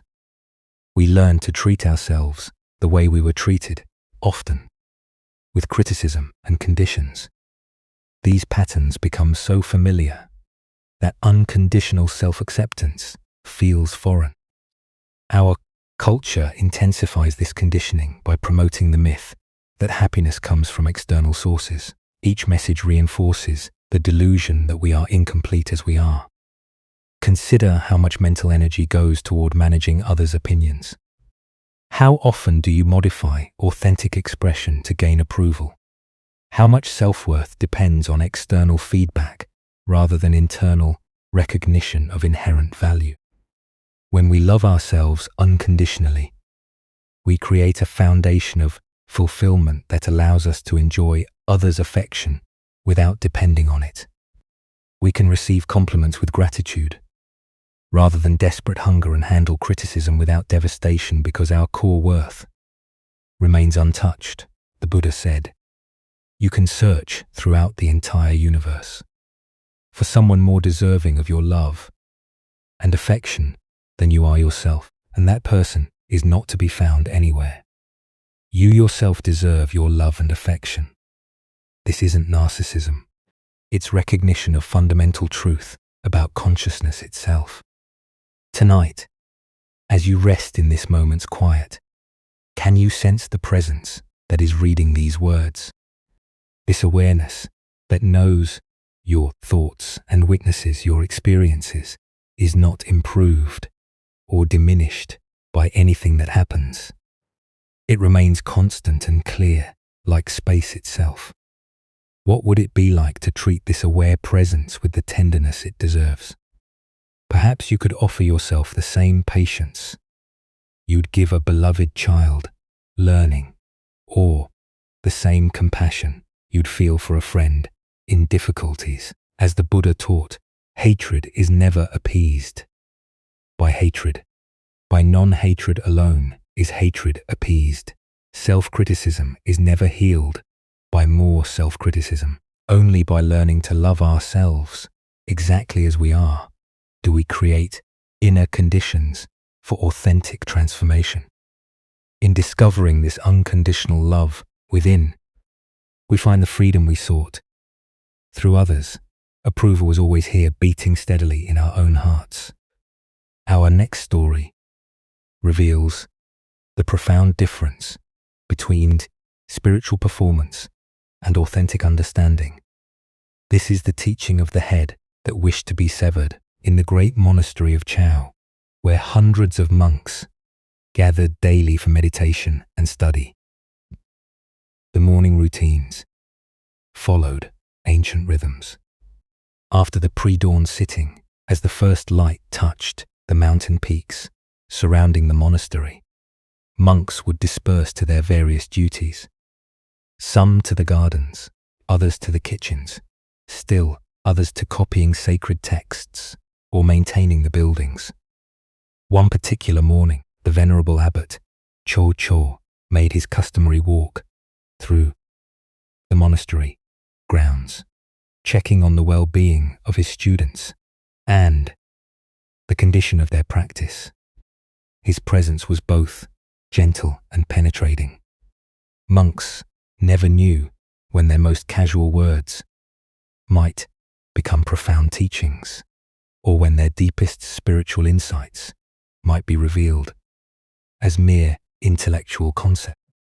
As he passed behind the main meditation hall, a building where the community gathered twice daily for silent sitting, the abbot noticed a young monk sitting alone in the shadow of the wooden structure. The monk appeared to be engaged in some form of practice, though he was apart from the scheduled community activities. "Brother," Chow called softly, approaching with the quiet steps that had become second nature through decades of mindful walking. "Where have all the virtuous ones gone?" The question seemed simple enough, almost like casual conversation. But those familiar with Chow Cho's teaching style recognized the subtle depth in his inquiry. Was he asking about physical location, spiritual attainment, or something else entirely? The young monk looked up with an expression of confident understanding. He had been at the monastery for several years and prided himself on grasping the essential points of Zen teaching. This seemed like an opportunity to demonstrate his comprehension of the Dharma. "They have all gone to work," the monk replied, matter-of-factly, gesturing toward the various parts of the monastery where his brothers were engaged in their daily tasks. His tone suggested that the answer was obvious. Virtuous people naturally engage in productive activity rather than sitting idle. What happened next shocked the young monk completely. Without warning, Chow reached into the folds of his robe, its blade gleaming in the morning sunlight. But instead of threatening the monk, the abbot did something far more unsettling. With complete calmness, Cho stretched out his own neck, exposing his throat to the blade, and handed the knife to the bewildered young monk. His voice remained gentle and conversational, as if he were making the most reasonable request in the world. My responsibilities as abbot are many and demanding, he said with apparent sincerity. I wonder if you could please cut off my head for me. It would be such a help in managing my duties. The young monk's eyes widened in horror. His hands trembled as he stared at the knife now in his possession and the exposed neck of his revered teacher. Everything about the situation contradicted his understanding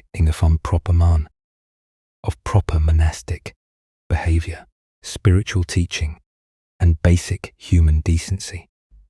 Unable to comprehend what was being asked of him, or why, unable to see past the literal surface of the abbot's request to any deeper meaning, the terrified monk dropped the knife and ran. His feet carried him, far from the meditation hall, far from the incomprehensible scene, his mind reeling with confusion and fear. Chao calmly picked up the fallen knife, tucked it back into his robe, and continued his morning walk with the same peaceful demeanor he had maintained throughout the entire encounter. As the Buddha observed, it is better to travel well than to arrive.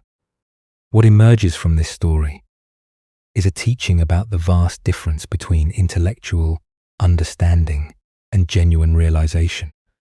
Why do we so often mistake conceptual knowledge for authentic wisdom? Zen Buddhism reveals that our thinking mind loves to collect spiritual ideas and organize them into neat categories, creating the illusion of understanding without the transformative experience of direct insight. The young monk's response, "They have all gone to work," represents the kind of dualistic thinking that separates spiritual practice from ordinary activity. His answer implied that virtue lies in doing productive tasks rather than sitting idly, revealing his assumption that awakened activity and rest exist in opposition to each other. But Chao Cho's teaching cuts much deeper than this surface interpretation. By offering his neck to the knife, he was asking a profound question.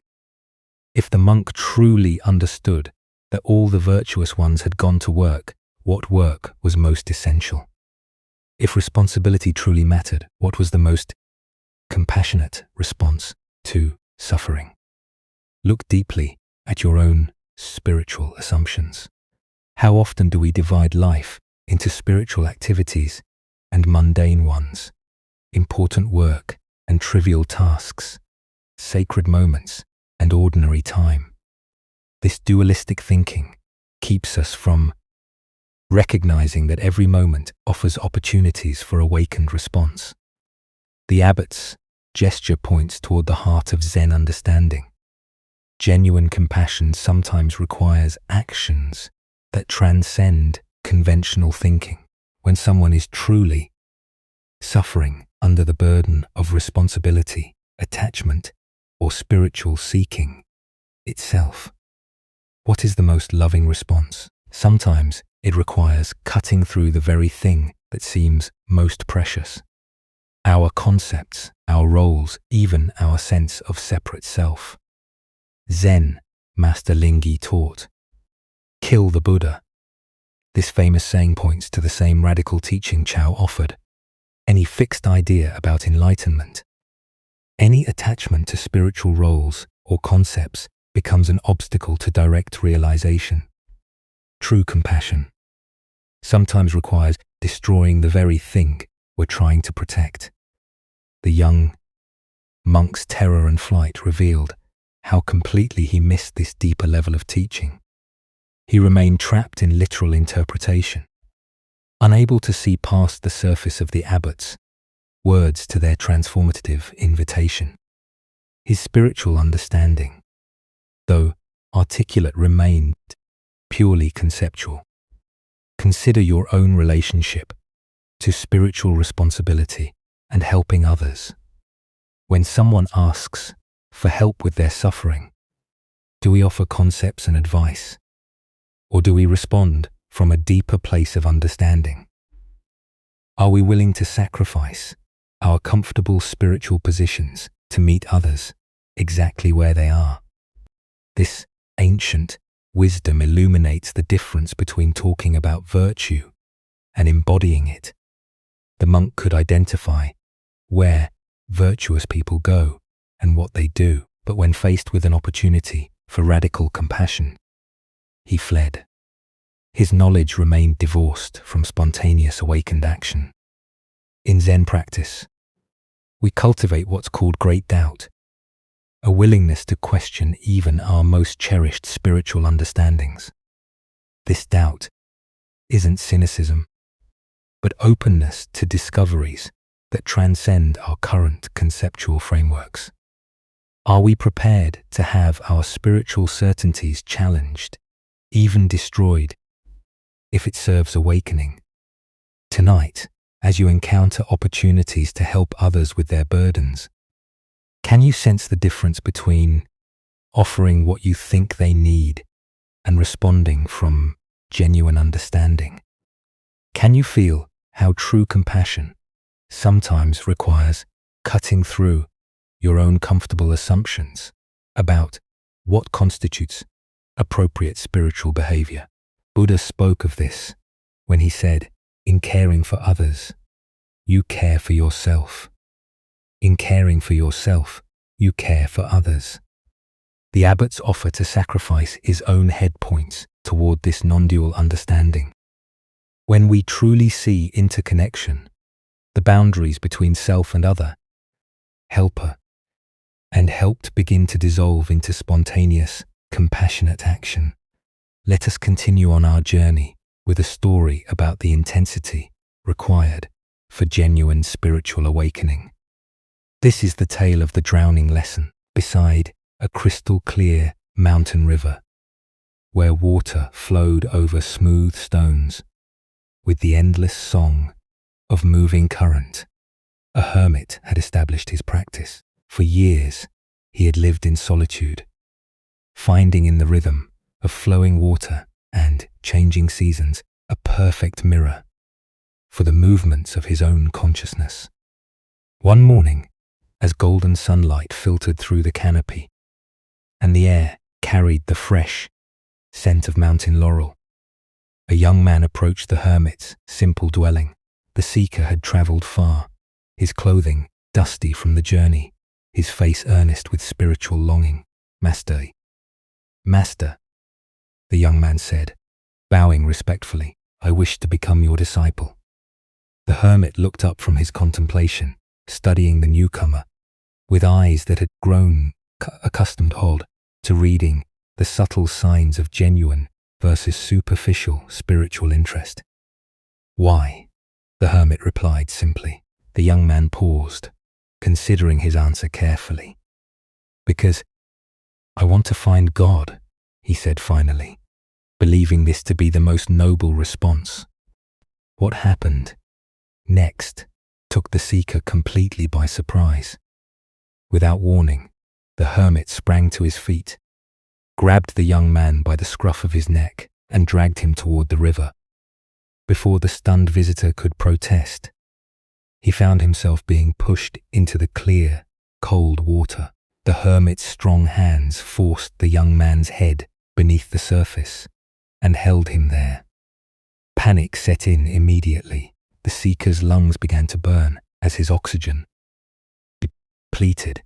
He kicked and struggled with increasing desperation, his arms flailing as he fought to break free. Every second felt like an eternity. As his body screamed for air, nothing existed except the urgent, overwhelming need to breathe. After what seemed like a lifetime, but was probably only a minute, the hermit finally pulled the gasping young man up out of the water. The seeker coughed violently, water streaming from his nose and mouth as he struggled to fill his lungs with precious air. His entire body shook from cold shock and the aftermath of near drowning. When his breathing finally normalized, the hermit spoke again, his voice carrying a different quality, still gentle, but charged with unmistakable intensity. "Tell me," he said, watching the young man's face carefully, "what did you want most of all when you were underwater?" The answer came without hesitation, raw and honest. "Air." The hermit nodded slowly, satisfied that his lesson had found its mark. "Very well," he said. "Go home and come back to me when you want God, as much as you just wanted air." Without another word, the hermit turned and walked back to his place of meditation, leaving the dripping, shaken young man to contemplate the profound teaching he had just received. Buddha's wisdom reminds us thousands of candles can be lighted from a single candle, and the life of the candle will not be shortened.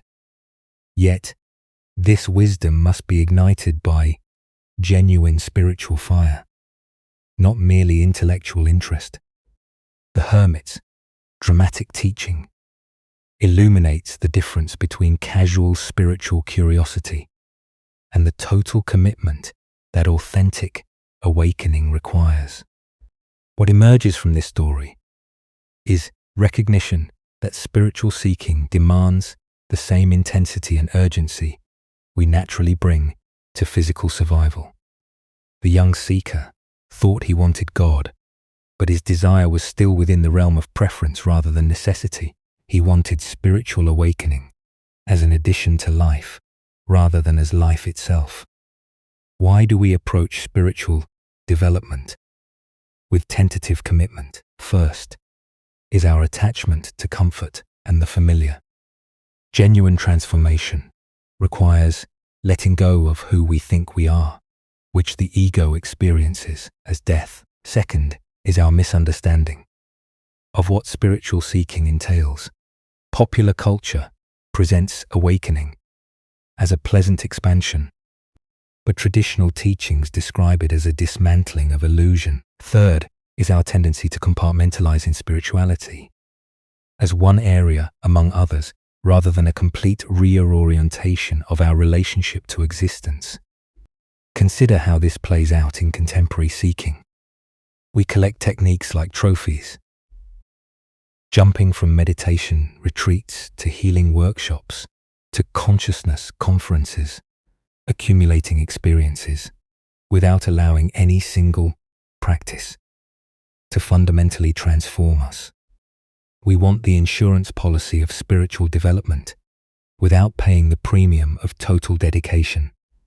The drowning experience represents what mystics call the dark night of the soul, moments when our usual sources of identity and security are stripped away. In such moments, we discover what we truly value most deeply. This is the quality of desire that spiritual awakening requires. Zen teacher Charlotte Juko Beck wrote, "Practice is not about achieving some special state.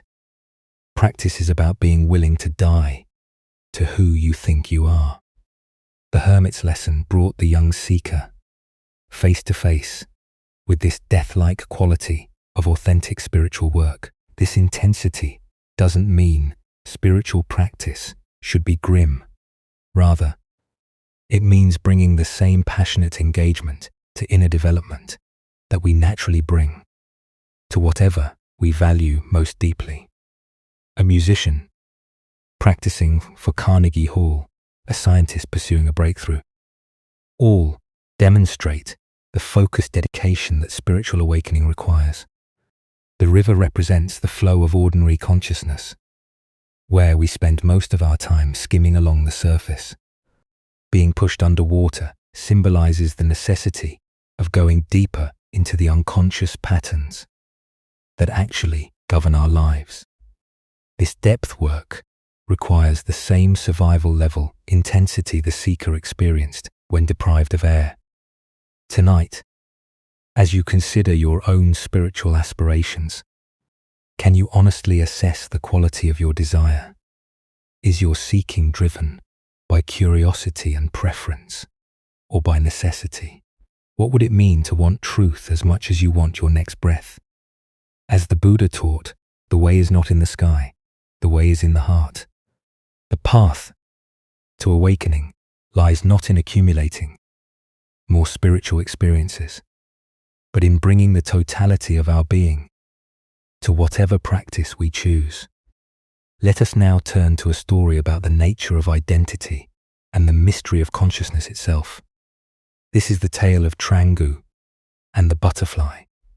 The ancient Taoist sage Trangu lived simply, spending his days in quiet contemplation of the natural world and the deeper mysteries of existence. He was known for his profound insights into the nature of reality and his ability to see beyond the surface appearances that convince most people they understand the world around them.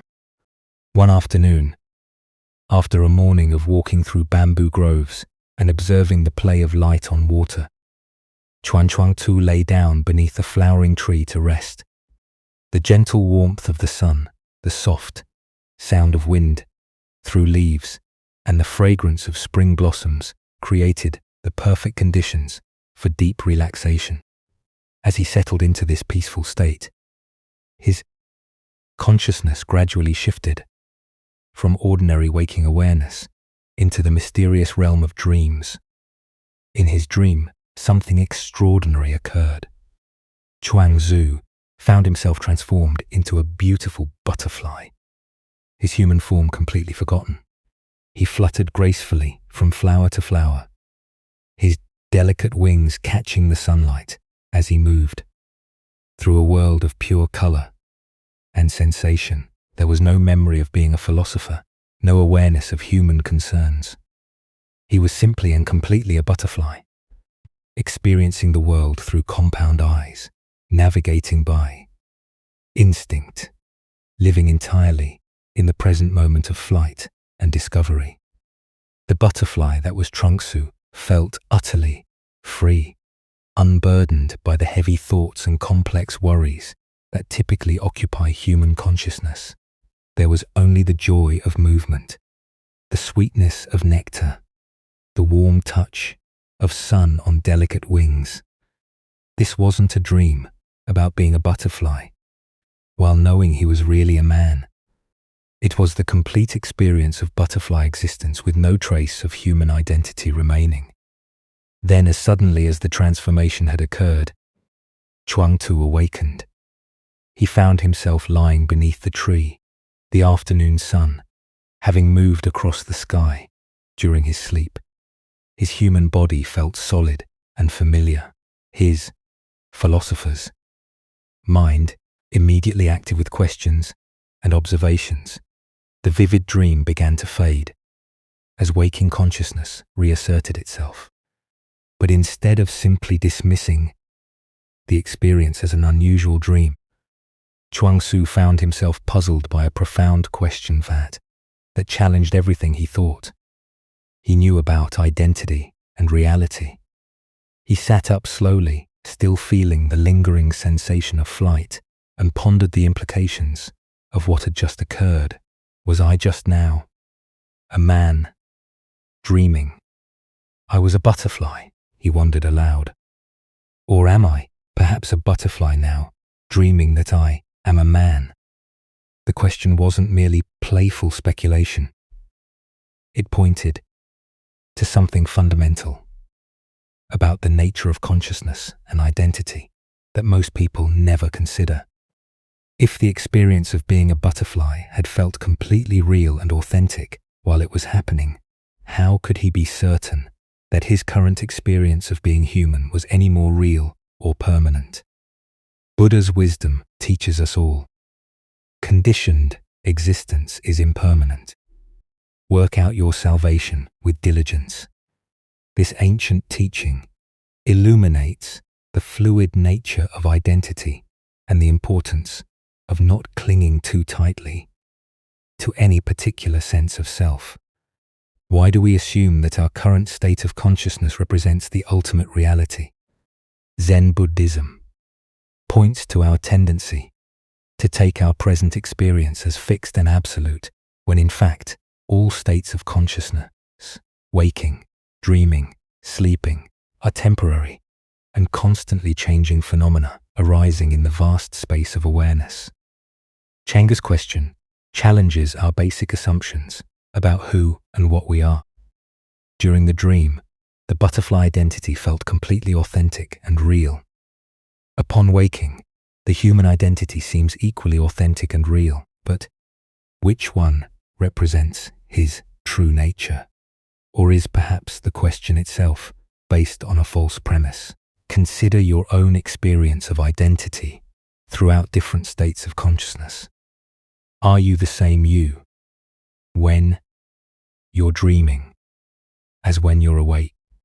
What about when you're deeply absorbed in an activity, or in deep meditation, or in moments of creative flow, when self-consciousness disappears entirely?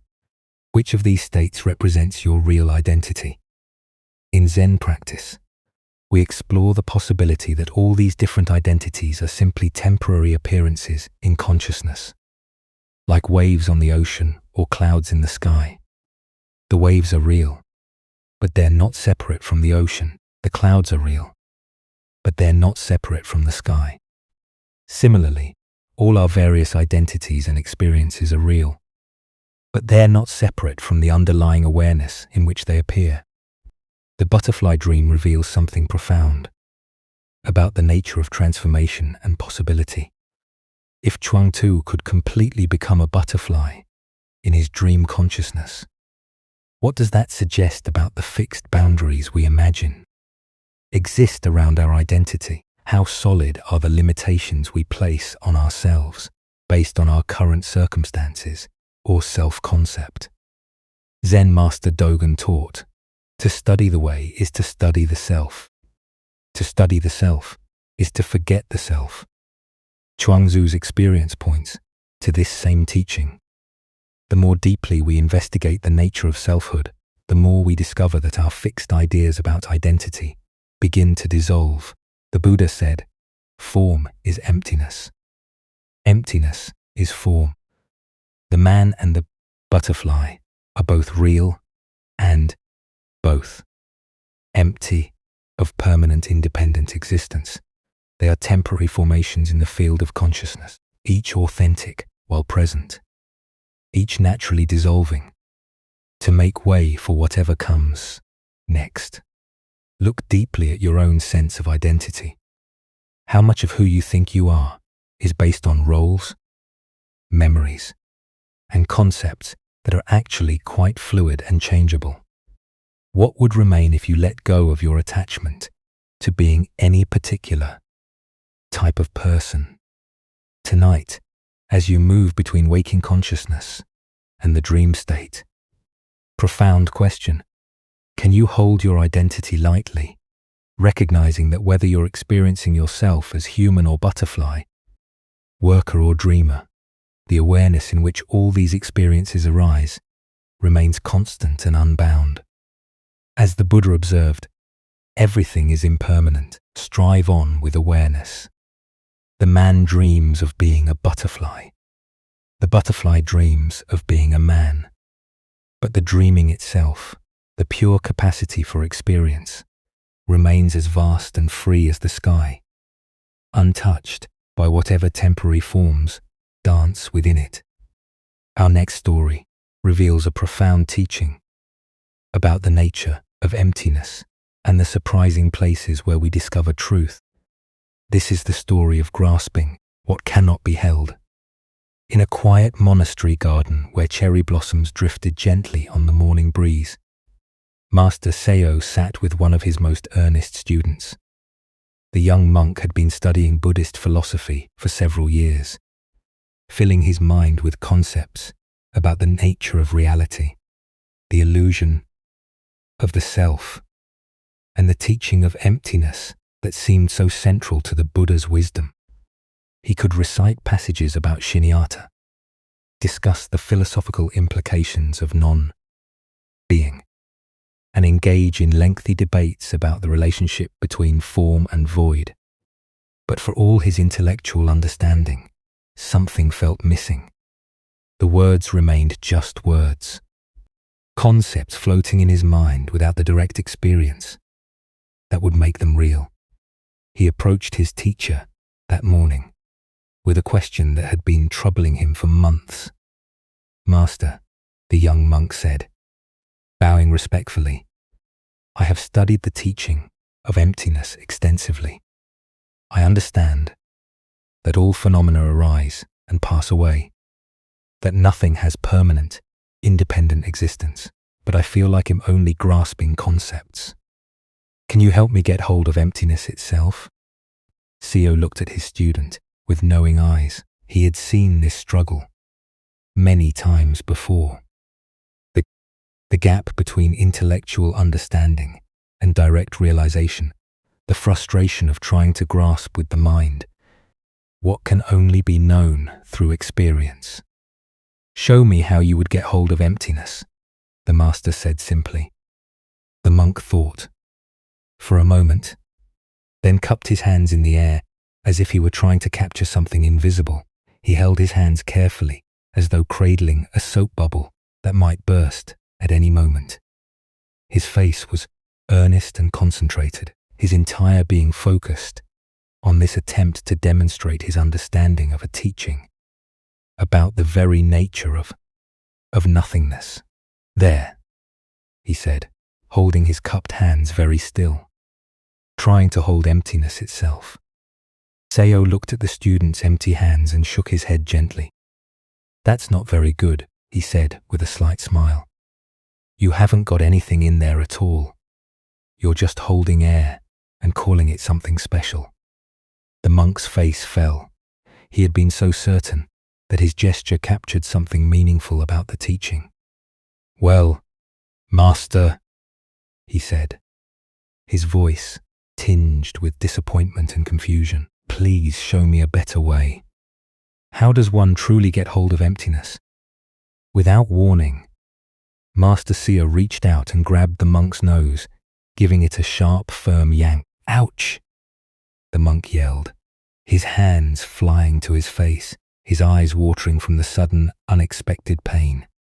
"Master, that hurt me." Seo released his grip and smiled broadly.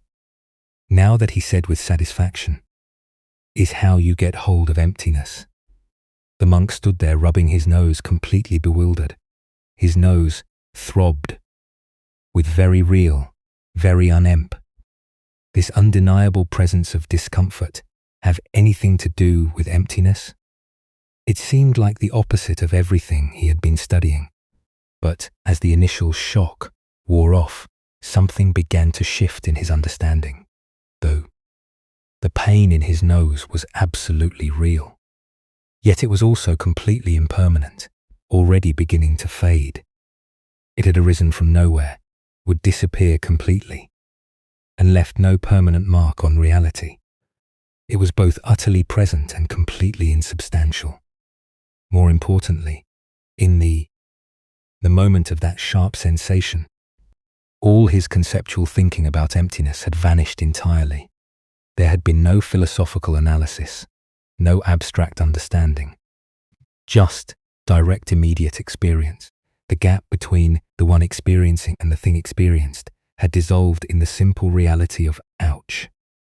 As the Buddha taught, form is emptiness, emptiness is form. Here we discover that emptiness is not the absence of experience, but the very nature of all experience. Everything arises, exists for a moment, and passes away, leaving no permanent trace, while being completely real in its moment of appearing. Why do we struggle so hard to understand emptiness conceptually when it's the very fabric of every moment? Zen Buddhism points to our habit of trying to grasp reality with our thinking minds rather than experiencing it directly. We turn the most immediate truths into abstract philosophies, then wonder why they feel distant and theoretical. The monk's mistake was common and understandable. He was trying to hold emptiness as if it were a thing, an object that could be captured and possessed. But emptiness isn't an object. It's the very condition that allows all objects to appear and disappear. It's not something we can grasp. It's what makes grasping possible. Consider your own experience right now. The thoughts arising in your mind. Where do they come from? Where do they go when they fade? The sensations in your body, the sounds around you. Even your sense of being someone who is reading these words. All of it is appearing and disappearing in the space of awareness, like clouds in an empty sky. This emptiness isn't blank nothingness. It's alive, responsive, creative. The very capacity for experience itself. When Seo yanked his student's nose, he wasn't demonstrating the absence of sensation, but the miraculous way sensation appears from nowhere, exists vividly, and dissolves back into nowhere, all within the spacious emptiness of awareness. Zen master Huang Po taught, the foolish reject what they see, not what they think. The wise reject what they think, not what they see. The monk was rejecting his direct experience in favor of his concepts about experience. The master's intervention brought him back to the immediacy of seeing, feeling, and knowing without the filter of philosophical analysis. In our daily lives, we constantly encounter this same teaching, the anger that seems so solid and permanent when we're caught in it. Where does it go when it naturally subsides? The worry that feels so important and real. What is its actual substance when we look closely? Even our sense of being a solid separate self. Isn't it actually more like a flowing process, a river that appears to be the same while constantly changing? The Buddha said, all conditioned things are impermanent. Work out your salvation with diligence. This isn't a philosophical statement, but a direct pointing to what's happening right now. Everything we experience is empty in the sense that it has no permanent independent existence, yet it's all perfectly real as it appears. Tonight, as you notice thoughts, sensations, and experiences arising and passing in your awareness, can you sense the emptiness that Seo was pointing to? Not as an abstract concept, but as the very space in which your life is unfolding. Can you feel how this emptiness is not separate from the fullness of your experience, but is its very nature? Buddha's wisdom reminds us, in the sky, there is no distinction of east and west. People create distinctions out of their own minds, and then believe them to be true. The emptiness of all phenomena isn't something we need to achieve or understand. It's what we are, what everything is right now. We just need to stop trying to grasp it and let ourselves be grasped. Let us now turn to a tale about the courage to trust life's current. This is the story of the crystal river. In the depths of a great crystal river, where water flowed clear as mountain air, there lived an entire village of small creatures. The river's current moved above them, like a gentle breath, carrying the wisdom of countless springs and distant seas. Young and old, rich and poor, all made their home along the sandy bottom, each creature grasping tightly to stones, branches and roots. For generations, clinging had been their way of survival. Every creature learned from birth to wrap their appendages around river rocks and fallen wood. Hold on, the elders would say. The current is dangerous. It will sweep you away to places unknown. Safety lies in staying exactly where you are. But one small creature grew weary of this endless grasping. Day after day, he watched the current flow overhead, seeing how it moved with such purpose and grace.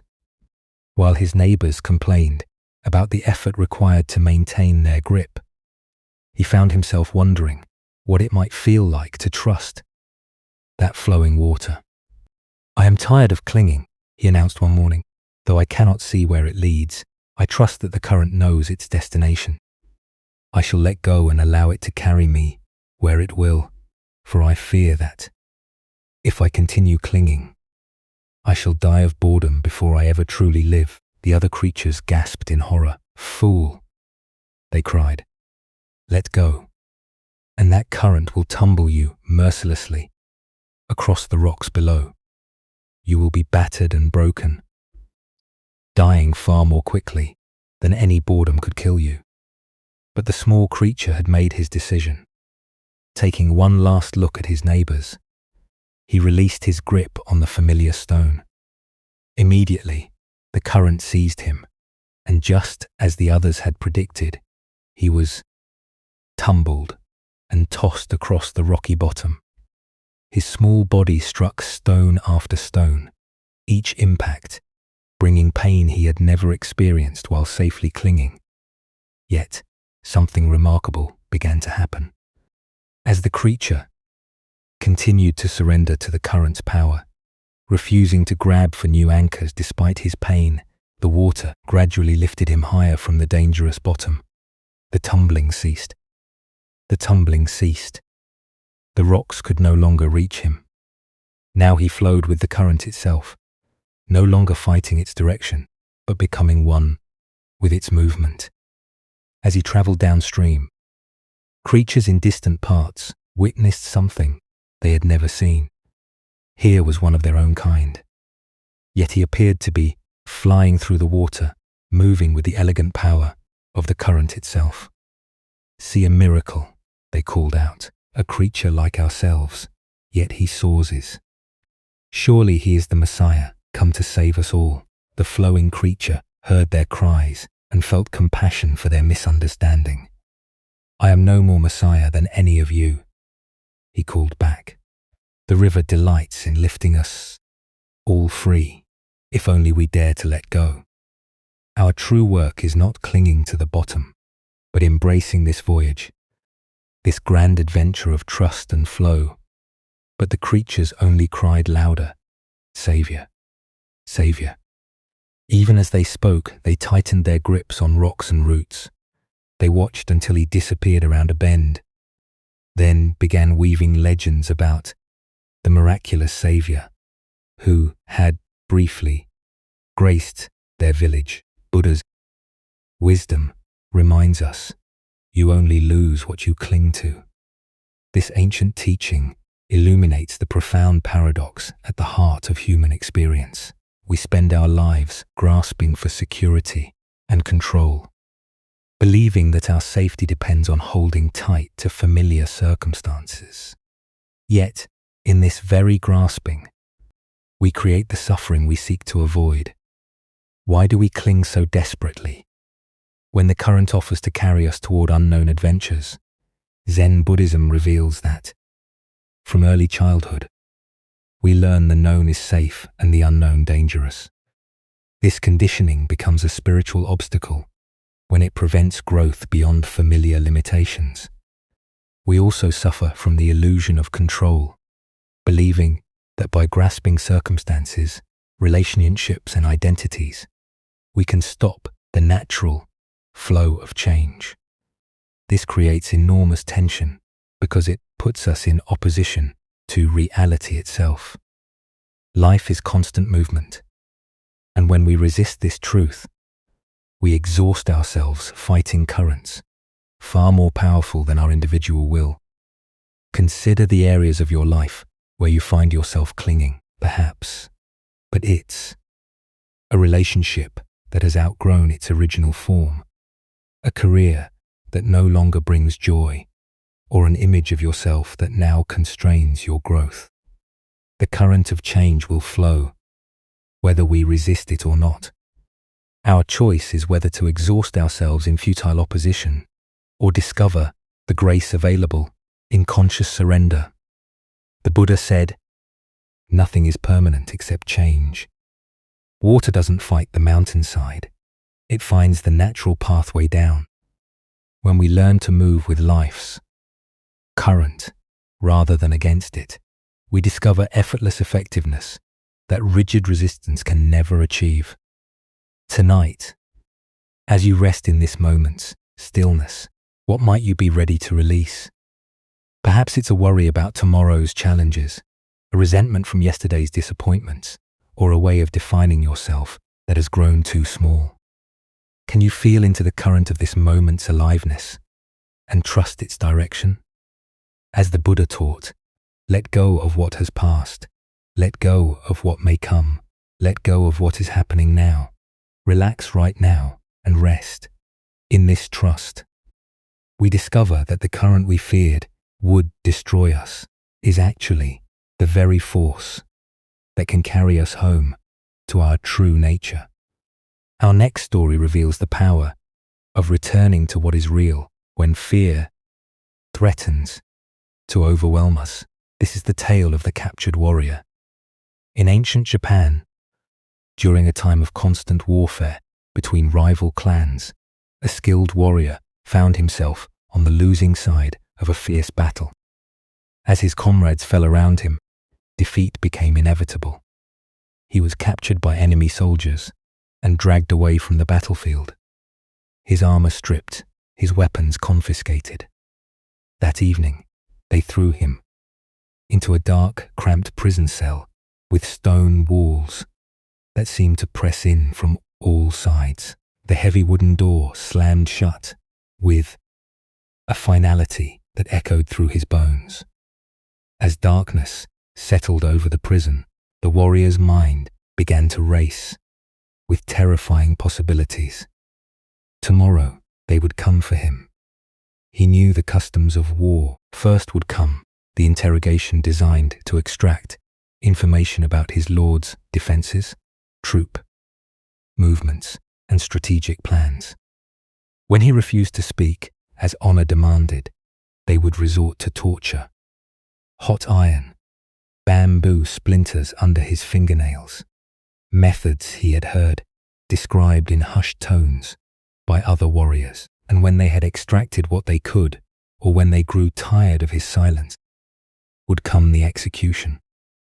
As these thoughts consumed him, his heart began to pound so violently he feared it might burst. His breathing became shallow and rapid.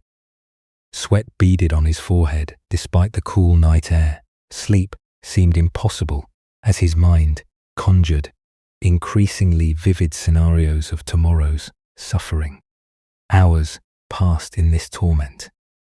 The warrior paced his small cell, sat against the cold stone wall, lay on the straw-covered floor.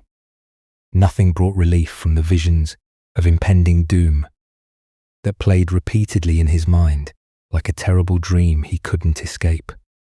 Then in the depths of his despair, he remembered the gentle voice of his Zen master back at the monastery, where he had studied before becoming a warrior. The old teacher's words came to him as clearly as if the master was sitting beside him in the cell. Tomorrow is not real. It is an illusion. The only reality is now. At first, the warrior's frightened mind resisted these words. How could tomorrow be an illusion when the threats were so concrete, so inevitable?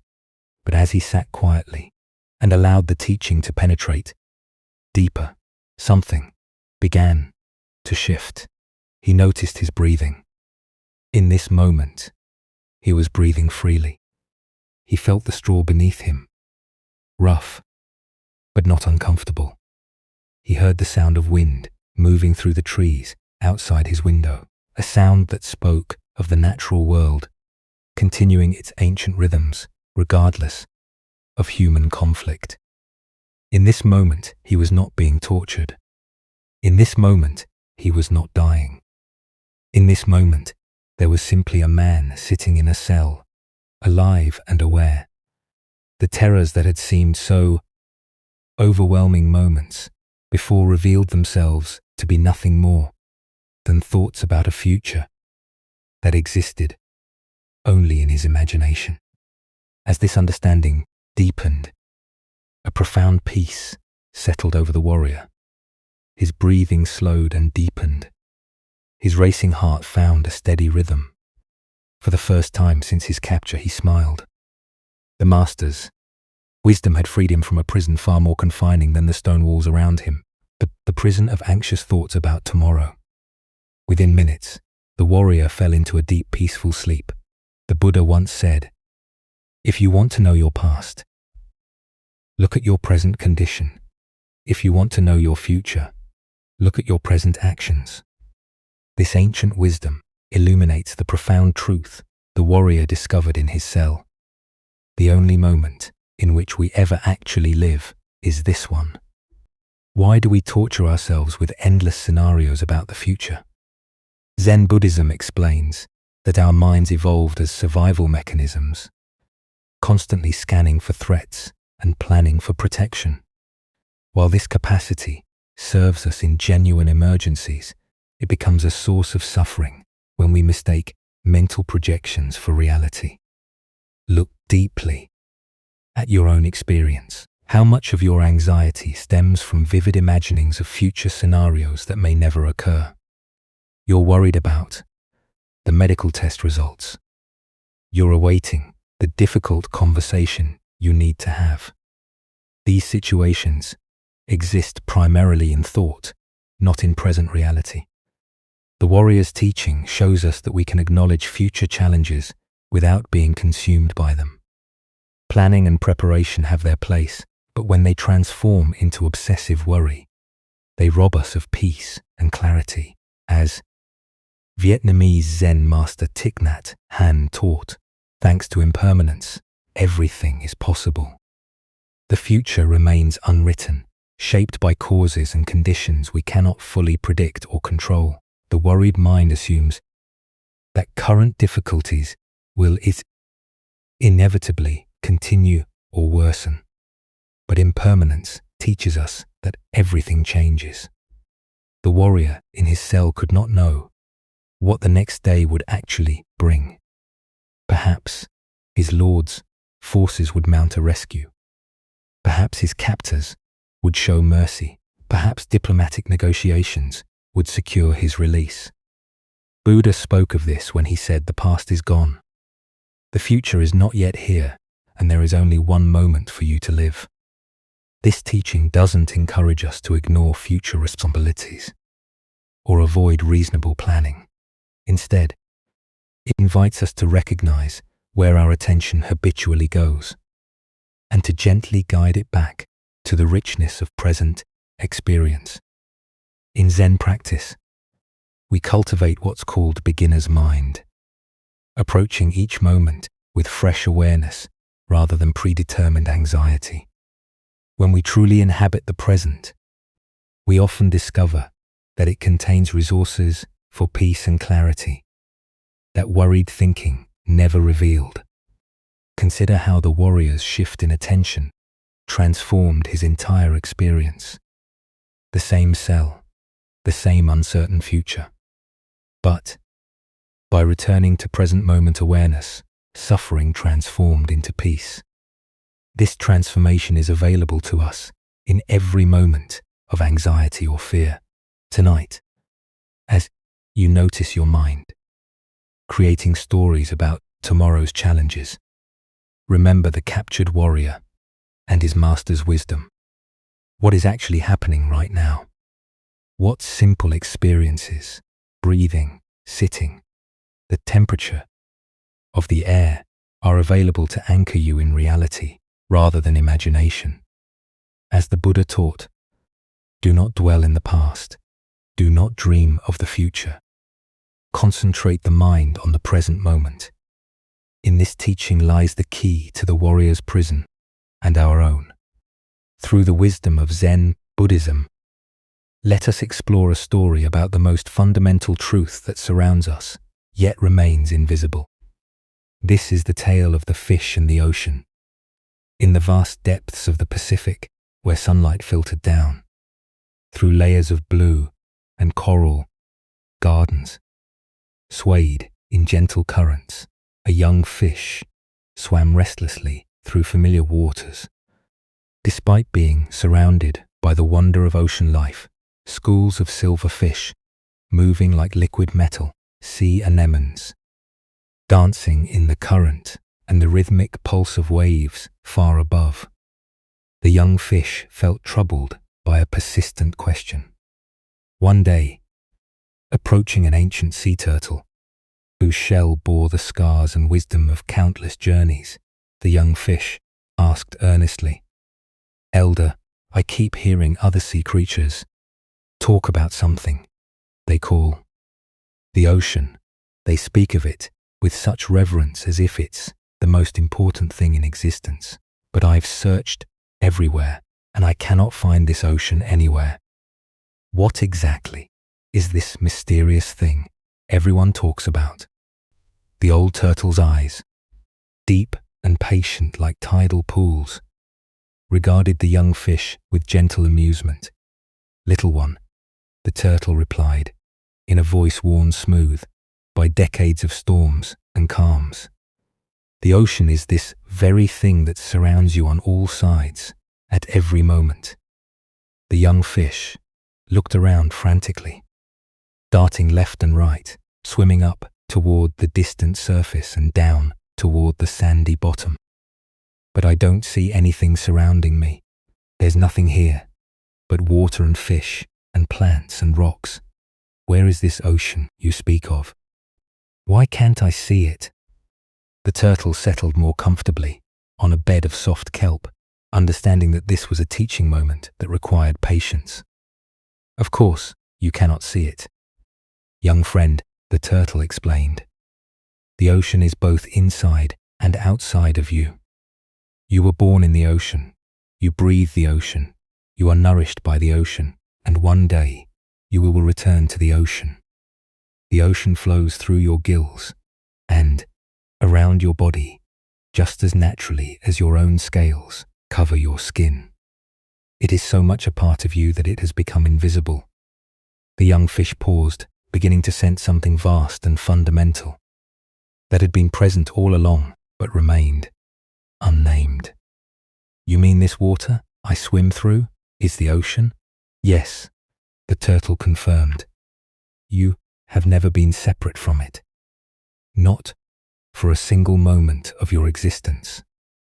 As the Buddha observed, all conditioned things are impermanent. Strive on with awareness." This ancient wisdom illuminates our relationship with the Tao, the fundamental flow of existence that permeates everything, yet remains largely unnoticed in our daily lives. What emerges from this story is a profound teaching about the nature of spiritual blindness.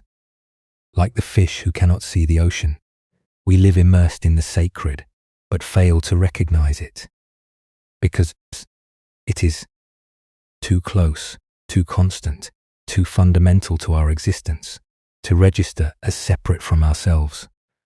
Why do we struggle to perceive the Tao, this universal flow that sustains and surrounds us? Zen Buddhism points to our habit of seeking the extraordinary while overlooking the ordinary. We imagine that spiritual truth must be dramatic, mystical, or separate from everyday experience. We look for God in burning bushes whilst missing the divine presence in morning coffee, in the breath entering our lungs, in the simple fact of awareness itself. The Tao expresses itself in everything we encounter: the changing seasons, the cycles of sleep and waking, the rhythm of our heartbeat, the way thoughts arise and dissolve in consciousness. It is the organizing principle behind both the spiral of galaxies and the unfurling of fern leaves, the same pattern expressing itself at every scale of existence. Consider how often throughout your day you might glimpse this underlying flow without recognizing it. The way traffic naturally organizes itself, despite having no central controller. The way conversations find their own rhythm and timing. The way your body breathes without conscious direction. The way solutions to problems seem to emerge from somewhere beyond deliberate thinking. These are all expressions of the Tao, working through apparent chaos to create spontaneous order, Zen. Teacher Alan Watts taught, trying to define yourself is like trying to bite your own teeth. The Tao is similar. It cannot be grasped or contained because we are expressions of it rather than separate observers of it. Every attempt to understand the Tao through conceptual thinking is like the fish trying to get outside the ocean to examine it objectively. This doesn't mean the Tao is merely a philosophical concept.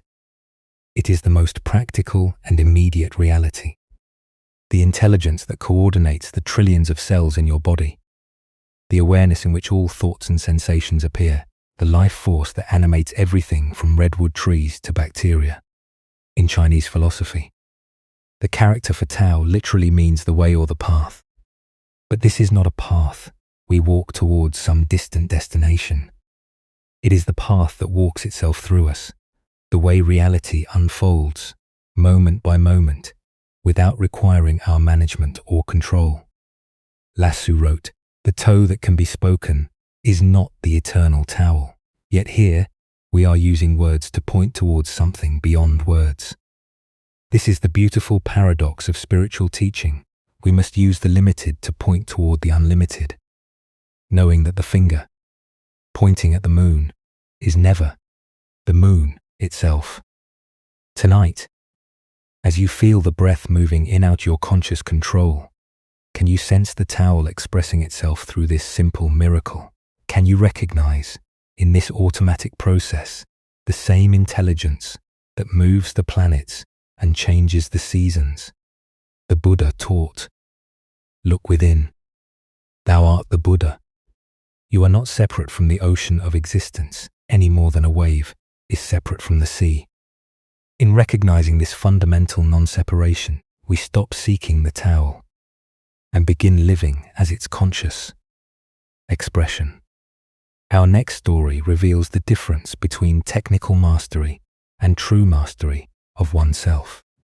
This is the lesson of the archer and the bridge. A young man had devoted years to perfecting his skill with the bow and arrow. Day after day, he practiced in all weather conditions. His dedication absolute, his focus unwavering. His technique became flawless, his aim so precise that he rarely missed his target, even at great distances. Word of his remarkable ability spread throughout the region, and he began winning archery contests, one after another. Each victory feeding his growing pride and confidence, flushed with success, and perhaps a bit intoxicated by his own reputation. The young archer decided to seek out the ultimate challenge. He had heard whispered stories of an old Zen master who lived high in the mountains, a man renowned not only for his spiritual wisdom, but also for his legendary skill with the bow. "I will challenge this old master," the young man thought, "and when I defeat him, everyone will know that I am the greatest archer in all the land." He found the master's simple dwelling and issued his challenge with the confidence of youth. "Old man," he said, perhaps more boldly than was respectful, "I have heard of your reputation with the bow. I challenge you to demonstrate whether your skill can match mine." The master, ancient eyes twinkling with quiet amusement, simply nodded his acceptance. The young archer immediately set up his demonstration. He selected a target at a considerable distance, drew his bow with practice, precision, and let loose his arrow. It flew straight and true, striking the exact center of the bullseye with a satisfying thud. Without pausing, he notched a second arrow, drew, aimed, and fired again. This arrow split the first arrow down its center, a feat of such technical brilliance that few archers in the world could have accomplished it. The young man turned to the master with obvious satisfaction, his chest puffed with pride. "There," he said, gesturing toward his perfect demonstration. "Let's see if you can match that display of skill." The old master looked at the target, then at the young man, and smiled gently, but instead of drawing his own bow, he simply motioned for the archer to follow him. "Come," he said quietly. "Let us find a more suitable place for this demonstration." Curious about what the old man had in mind, and confident that no location could diminish his superior abilities, the young archer followed the master up a winding mountain path. They climbed higher and higher, the air growing thinner, the path more treacherous, until finally they reached a place where the mountain was split by a deep chasm. Spanning this terrifying gap was a single fallen log, weathered and narrow, that served as a bridge between the two sides. Far below, so far that the bottom disappeared into shadow. The chasm yawned like a hungry mouth. The slightest misstep would mean certain death. Without a word, the old master calmly stepped out onto this precarious bridge. His movements were unhurried, graceful, completely at ease, despite the mortal danger. When he reached the center of the log, where it sagged slightly and swayed with his weight, he paused and turned to face a distant tree on the far side of the chasm, drawing his bow with the same casual precision he might use. In his own garden, the master took aim and released his arrow. It flew across the void and struck the distant tree with a clean, direct hit, not necessarily more accurate than the young man's shots, but accomplished under conditions that would challenge even the most seasoned warrior.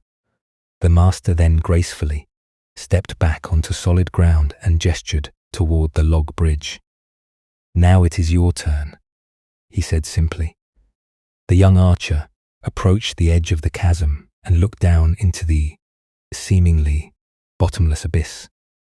His mouth went dry, his palms began to sweat, and his legs trembled beneath him. The very thought of stepping onto that narrow, unstable bridge filled him with paralyzing terror. The technical skill that had made him so confident suddenly seemed in the face of this primal fear. He tried to force himself forward, but his body refused to obey. His hands shook so violently that he couldn't even grip his bow properly, much less aim with any precision.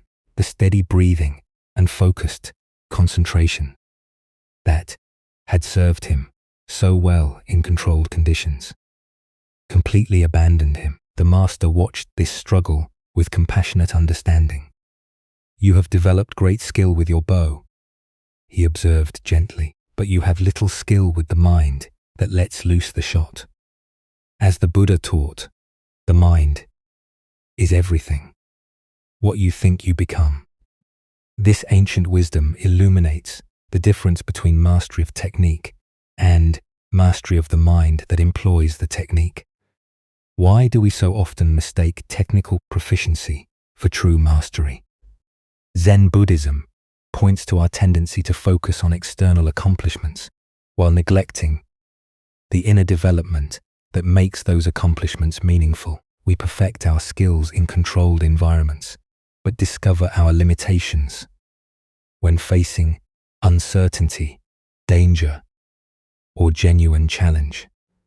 The young archer had indeed achieved remarkable technical skill, but only under ideal conditions.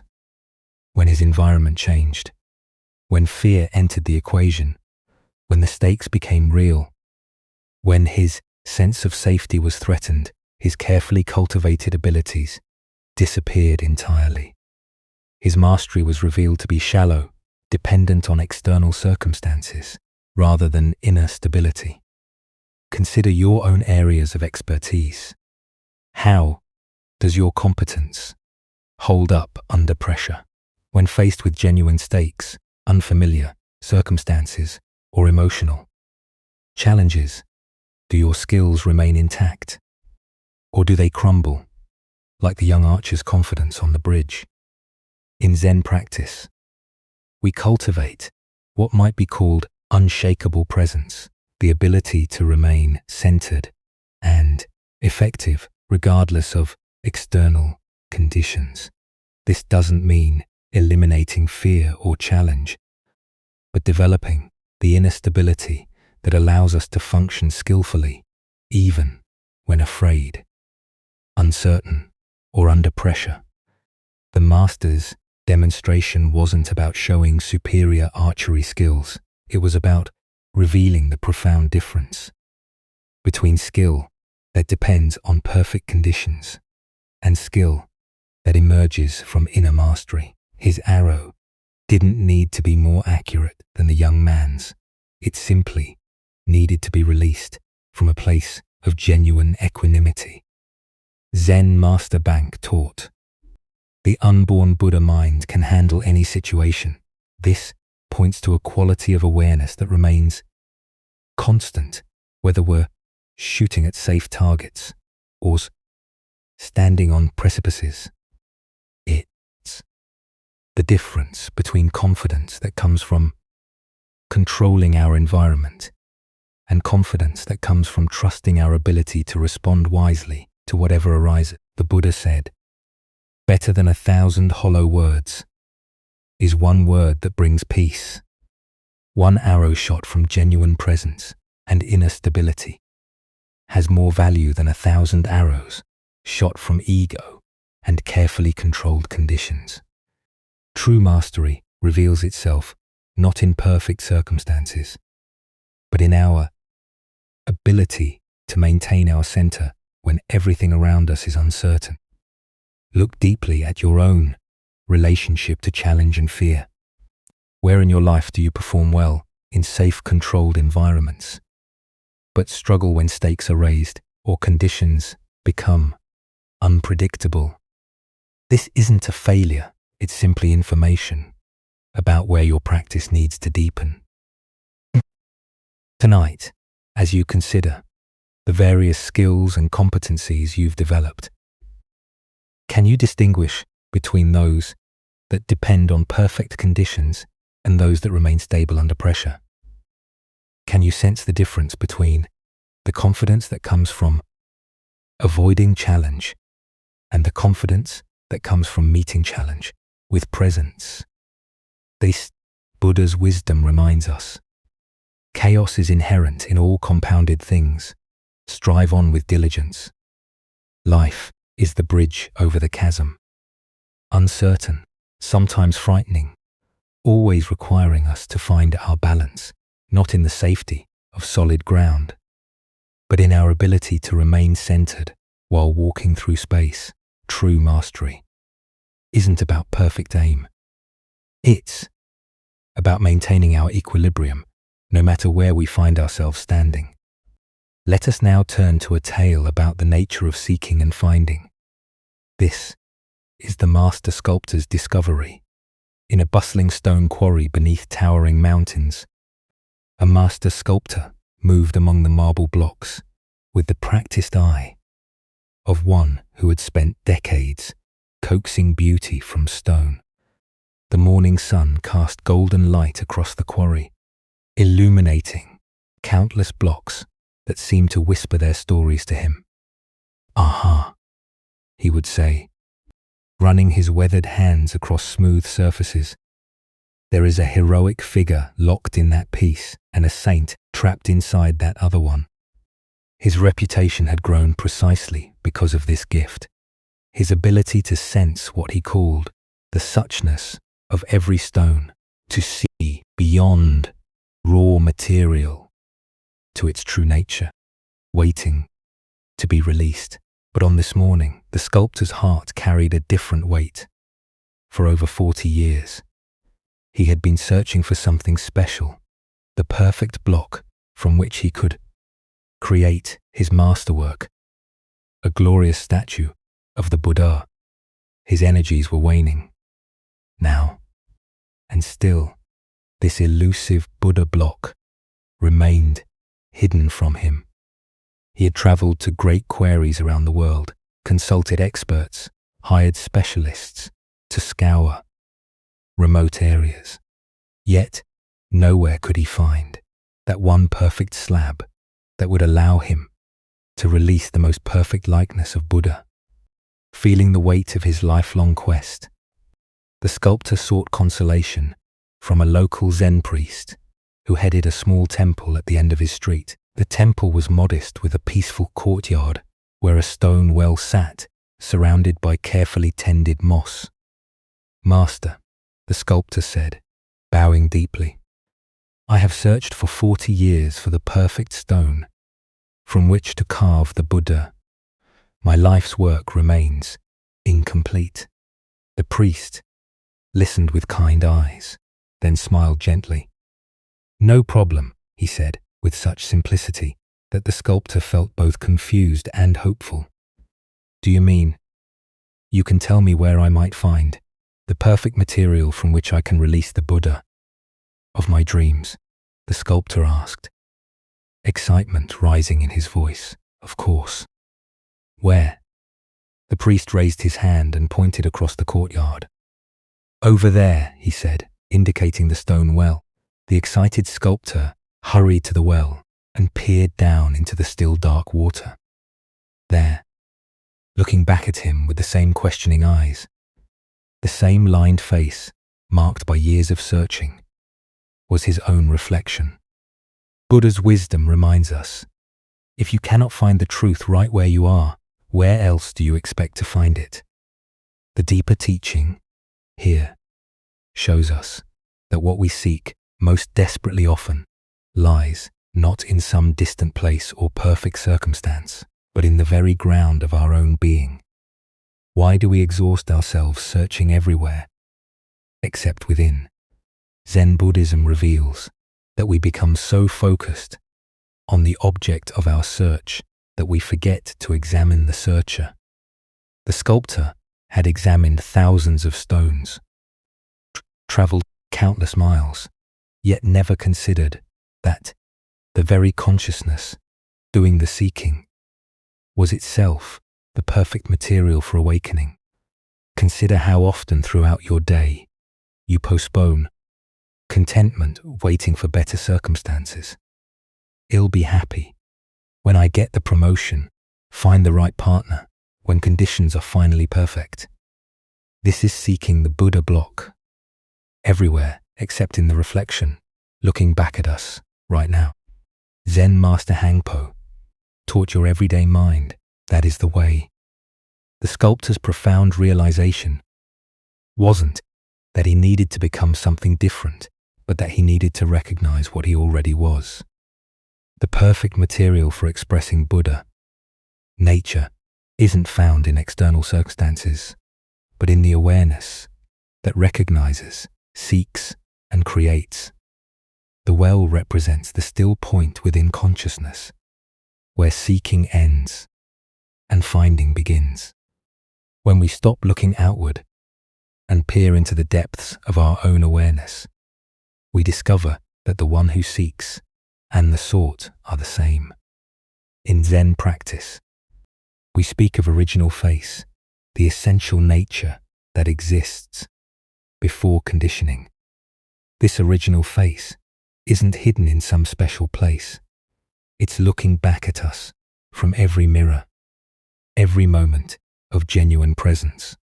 Tonight, as you encounter the reflection of your own seeking mind, can you recognize the Buddha nature that has been with you all along?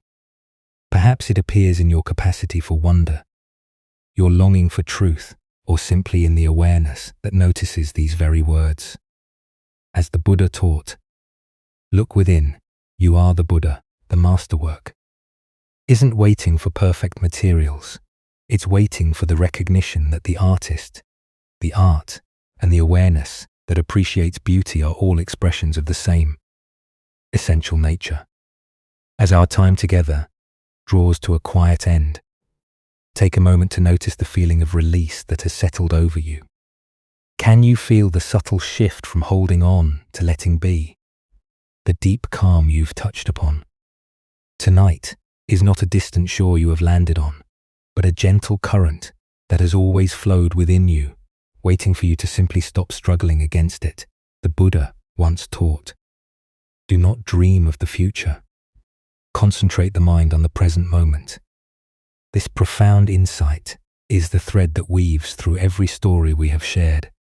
It reminds us that our burdens are often not the events themselves, but the weight of our attachment to them, our grip on yesterday's sorrows and tomorrow's anxieties. Each tale was a quiet invitation to uncurl your fingers, to release what you have been carrying, and to discover the lightness that comes from inhabiting this moment just as it is. Even if the mind wanders, as it naturally does, the understanding you have cultivated here is now a part of you, a deep well of tranquility you can return to at any time.